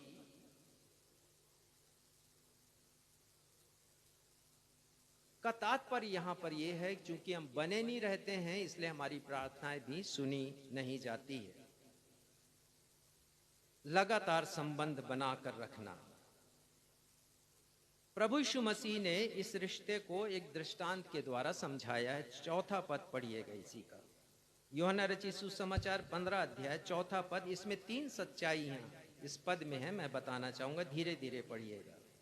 तुम मुझ में बने रहो और मैं तुम में। हाँ, देखिए, ये इंटीमेट रिलेशनशिप का सूत्र है, ये फार्मूला है। तुम मुझ में बने रहो तो मैं तुम में बना रहूंगा, मैं तुम में बना रहूंगा तो तुम मुझ में बने रहो। तो हमारा रिलेशनशिप ऐसा होना चाहिए यीशु के साथ। सिर्फ Mr I Lal, Mr T Lal, Mr S Lal, Mr C Lal और मिस्टर एम लाल के समान नहीं, परंतु इंटीमेट रिलेशनशिप, मैं प्रभु यीशु मसीह में बने रहूं, यीशु मुझ में बने रहे। दूसरी बात आगे, जैसे डाली यदि दाखलता में बनी ना रहे तो अपने आप से नहीं फल सकती। हाँ, वो कहते हैं जैसे, जैसे मतलब उदाहरण दे रहे हैं। उदाहरण है डाली और दाखलता का। तो दाखलता आगे बढ़ती है, उससे डालियां निकलती हैं और डालियों में फल लगते हैं। तो यीशु ये समझा रहे हैं कि मैं डाली हूं, मैं दाखलता हूं, तुम डालियां हो। तो यदि डाली फलना चाहती है, फल उत्पादन करना चाहती कि अंगूर का फल उसमें लगे, तो उस आवश्यक ये है कि वो मेन स्टेम से, तने से, जो इशू है, जो दाखलता है, उससे वो जुड़ी रहे। कितना अच्छा उदाहरण यीशु दे रहे हैं। और एक सच्चे मसीही की पहचान यही है कि वो यीशु से जुड़ा हुआ है, वो यीशु का जन है, यीशु का आत्मा उसमें वास करता है, यीशु उसमें बने रहते हैं। ये एक सच्चे मसीह की पहचान है और हमें बनना है, और आगे मैं बताऊंगा कि क्यों बनना है। तीसरा, वैसे ही तुम भी यदि मुझ में बने ना रहो तो नहीं फल सकते। हाँ, यदि हम चाहते हैं कि मसीही जीवन एक फल उत्पादन करने वाला, एक क्रिएटिव जीवन बने, एक आज्ञाकारिता का प्रदर्शन करे और फलों का उत्पादन करे, जिन फलों की चर्चा परमेश्वर के वचन में की गई है, तो आवश्यक है कि हम प्रभु यीशु मसीह से जुड़े रहें, प्रभु यीशु के साथ लगातार जीवित संबंध बना के रखना है। जीवित संबंध, जीवंत रिश्ता हमारा हो यीशु के साथ, तो हमारी प्रार्थना सुनी जाएगी। और ये घनिष्ठ संबंध बनाए रखना क्यों आवश्यक है, निकाल लीजिए पहला यूहन्ना 2 अध्याय 28वां पद, जिसे आज हमने पढ़ा है नए नियम से। पहला यूहन्ना 2 अध्याय 28वां पद। क्यों आवश्यक है ये रिश्ता? अतः हे बालकों, उसमें बने रहो कि जब वह प्रकट हो तो हमें हियाव हो और हम उसके आने पर उसके सामने लज्जित न हो। ये हमारे लिए, मेरे लिए, आपके लिए, सबके लिए चेतावनी है कि जब यीशु मसीह आएंगे तो किसको लेके जाएंगे? उसे नहीं लेके जाएंगे जिसका रिश्ता टूटा हुआ है। हमारा रिश्ता किसी के साथ यदि टूट जाए तो हम तो निमंत्रण भी नहीं देते हैं उसको। सोचिए, यीशु यदि आएंगे मुझे और आपको ले जाने के लिए, तब हमें तभी लेके जाएंगे जब हमारा उनसे घनिष्ठ रिश्ता बना रहेगा। इस बात को अच्छी तरह समझ लें हम। मैं नहीं कह रहा हूं, संत यूहन्ना ने लिखा, परमेश्वर का वचन कह रहा है। तो हम इस बात को समझ लें। कुछ अंतिम बातें देखेंगे, समाप्त करूंगा संदेश को। परमेश्वर पिता की नजर ऐसे मसीहियों की ओर होती है जो उनके साथ मधुर रिश्ता बनाकर रखते हैं, घनिष्ठ रिश्ता। और ये समझ जाइए कि इंसानी जो हमारी इच्छाएं हैं, फितरतें हैं, वो भी ऐसे ही हैं। मधुर रिश्ता उनके साथ होता है जिनके साथ हमारा घनिष्ठ संबंध। परमेश्वर भी चाहते हैं, और इसलिए चाहते हैं कि हम अपना क्वालिटी टाइम परमेश्वर को दें। बचा कुचा समय हम ना दें। हम बेस्ट टाइम देना चाहते हैं उन लोगों को जिन्हें हम पसंद करते हैं, जिनसे हमारा बहुत करीबी रिश्ता होता है। सर्वश्रेष्ठ समय। परमेश्वर भी चाहते हैं कि हम सर्वश्रेष्ठ समय परमेश्वर को दें। क्वालिटी टाइम, गुणवत्तापूर्ण समय, उत्तम समय, हमारा श्रेष्ठ समय हम परमेश्वर को दें। एक वचन लिखा है नीति वचन में, आप निकाल लीजिएगा तो जरा 8वां अध्याय 17वां पद पढ़िएगा। नीति वचन 8वां अध्याय 17वां पद। ये इंटीमेट रिलेशनशिप कैसे बनता है? बोलने से नहीं बनता है ये घनिष्ठ संबंध। क्या लिखते हैं वहां पर? जो मुझसे प्रेम रखते हैं उनसे मैं भी प्रेम रखती हूँ, और जो मुझको यत्न से तड़के उठकर खोजते हैं वे मुझे पाते हैं। हाँ, जो मुझे यत्न से तड़के यानी बहुत सुबह उठ करके मुझे खोजते हैं, वो मुझे पाते हैं। हम अपना बेस्ट दें परमेश्वर को, बचा कुचा समय नहीं दें। सोचेंगे रात को देंगे तो नींद आने लगती है, दूसरे काम नजर आने लगते हैं। और इस वचन का लिखने वाला ये लिख रहा है कि हम यत्न से ढूंढें। यत्न का मतलब परिश्रम, डिलीजेंटली परिश्रम करें परमेश्वर को ढूंढने में। तो ये रिश्ता ऐसे ही नहीं बनता है, परिश्रम से बनता है। जो लगन होनी चाहिए परमेश्वर के प्रति, परिश्रम से हमें प्राप्त होती है, और परिश्रम तभी होता है जब हम आज्ञाकारिता करते हैं, आज्ञाओं का पालन करते हैं। अब्राहम के लिए लिखा है कि परमेश्वर ने कहा तू अपने माता पिता के घर को छोड़ कर उस देश में चला जा जो मैं तुझे दिखाऊंगा, और वो चला गया। इब्रानी की किताब में लिखा वो नहीं जानता था कि किधर जाना है, लेकिन वो चला गया, परिश्रम किया उसने। उन दिनों में कितनी कठिन यात्राएं होती थी, पर परमेश्वर अगुआ है और वो उनका शिष्य है, उनके पीछे पीछे चल रहा है। परिश्रम करना है मुझे और आपको। रिश्ता यदि बनाना है परमेश्वर पिता से, तो बिना परिश्रम किए नहीं होगा ये संभव। वचन को पढ़ना भी परिश्रम है, इस पर मनन करना भी परिश्रम है, प्रचार का काम करना भी परिश्रम है, सेवा का काम करना भी परिश्रम है। बिना पसीना बहाए आप परमेश्वर से घनिष्ठ संबंध नहीं बना सकते हैं। 35वां पद पढ़िएगा इसी का,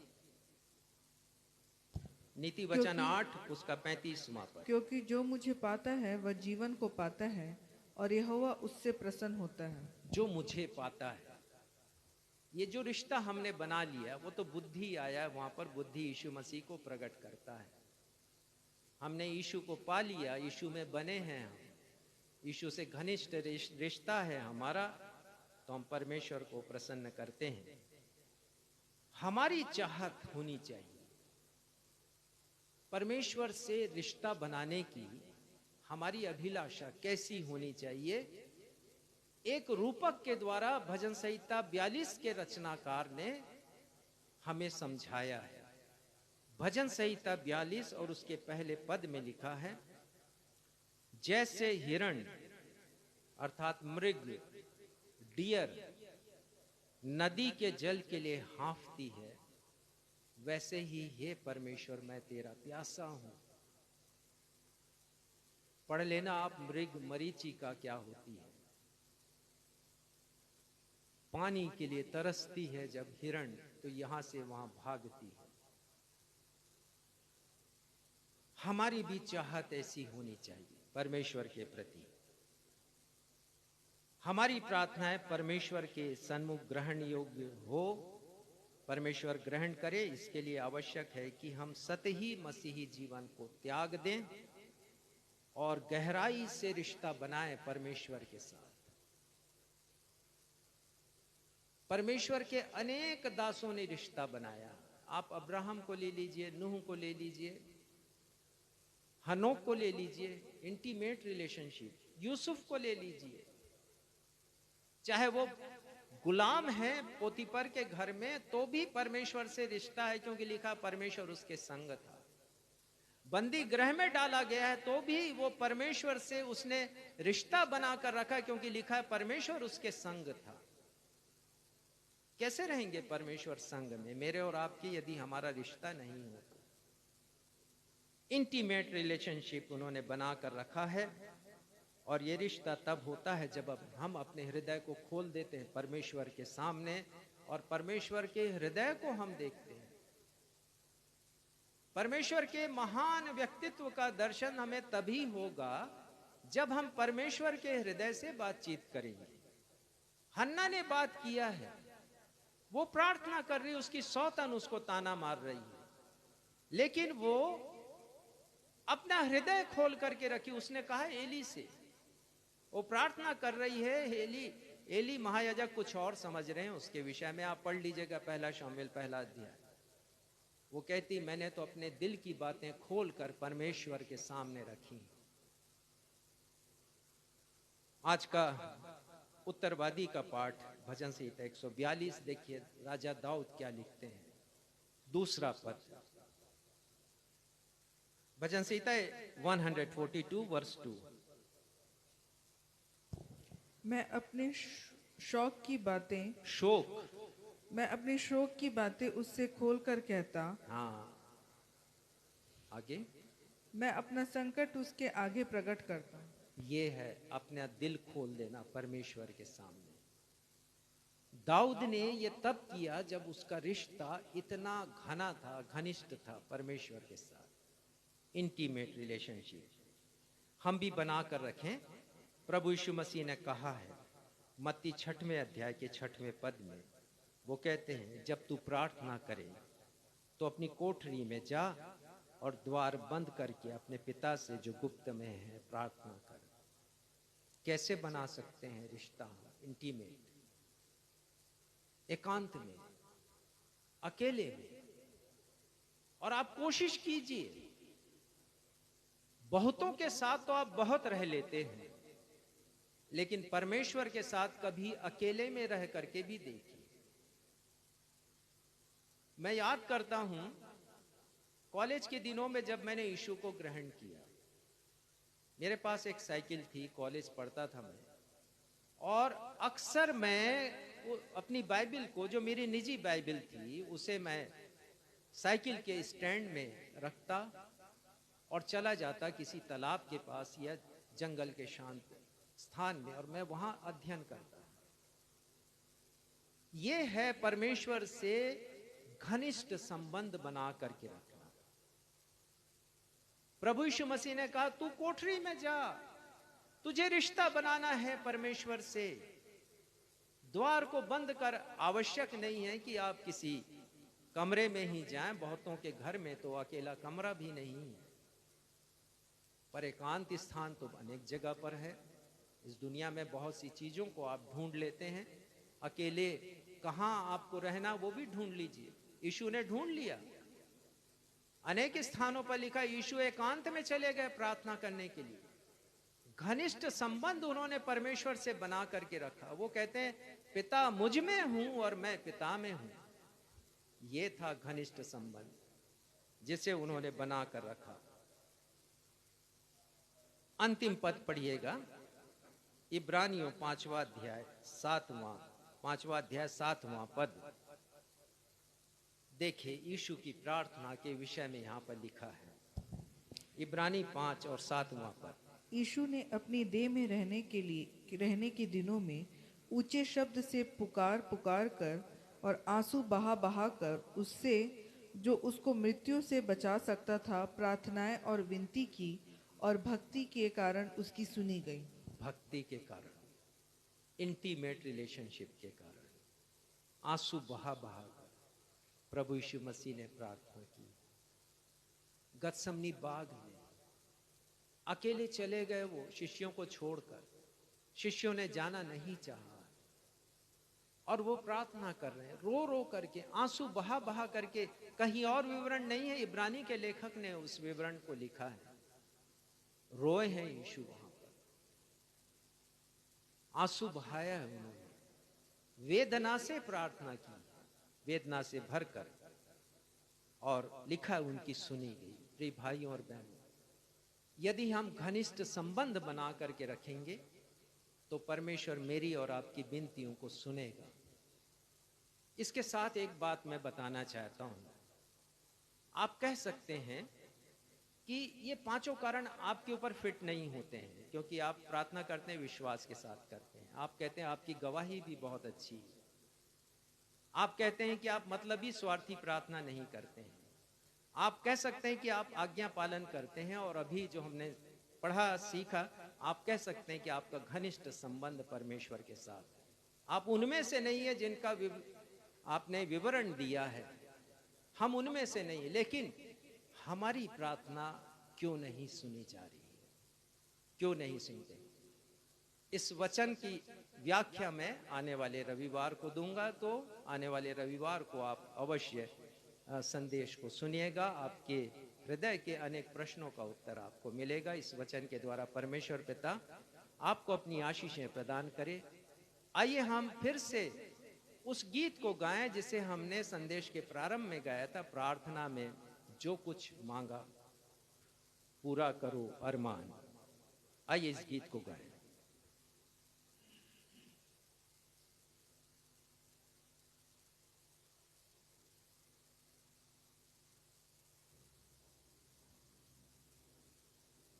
अंतिम पद, जाना सभी को आखिर वहां है जहां होगा इंसाफ। हम खड़े हो जाएं अपने स्थानों पर। और मैंने आपको बता ही दिया कि जब यीशु आए तो हम लज्जित ना हो। इस बात के लिए हमने रिश्ता बना के क्यों नहीं रखा यीशु से, और इसी बात को ये अंतिम पद में लेखक ने लिखा है।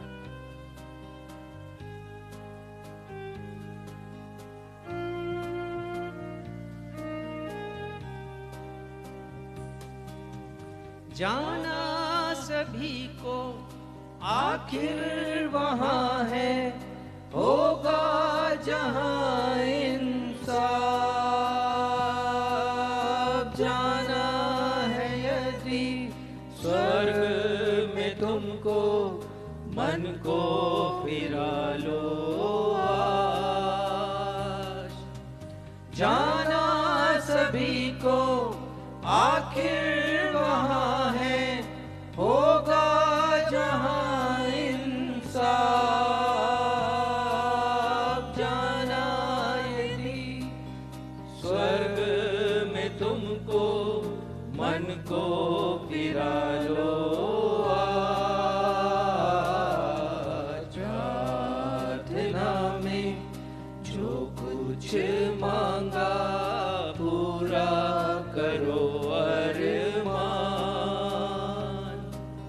सारी खताएं मानता हूँ, तेरा करो अब ध्यान। प्रार्थना में जो कुछ मांगा पूरा करो अरमान, पूरा करो अरमान। प्रार्थना करें। अब मैं आप सभी को परमेश्वर पिता के सुरक्षामयी हाथों में आज के अनुग्रह के वचन के साथ सौंप देता हूं। ये वचन आपके आत्मिक जीवन की उन्नति कर परमेश्वर पिता के चुने हुए लोगों के साथ उत्तराधिकार पाने में आपको सहभागी बना सकता है। आशीष ग्रहण करेंगे। अब हमारे अद्वैत पिता परमेश्वर का प्रेम, हमारे उद्धारकर्ता प्रभु यीशु मसीह का अनुग्रह और शांतिदायक पवित्र आत्मा की सहभागिता हम में से हर एक के साथ अब से लेकर युगान युग आप सभी के साथ बनी रहे। हम सब कहें आमीन।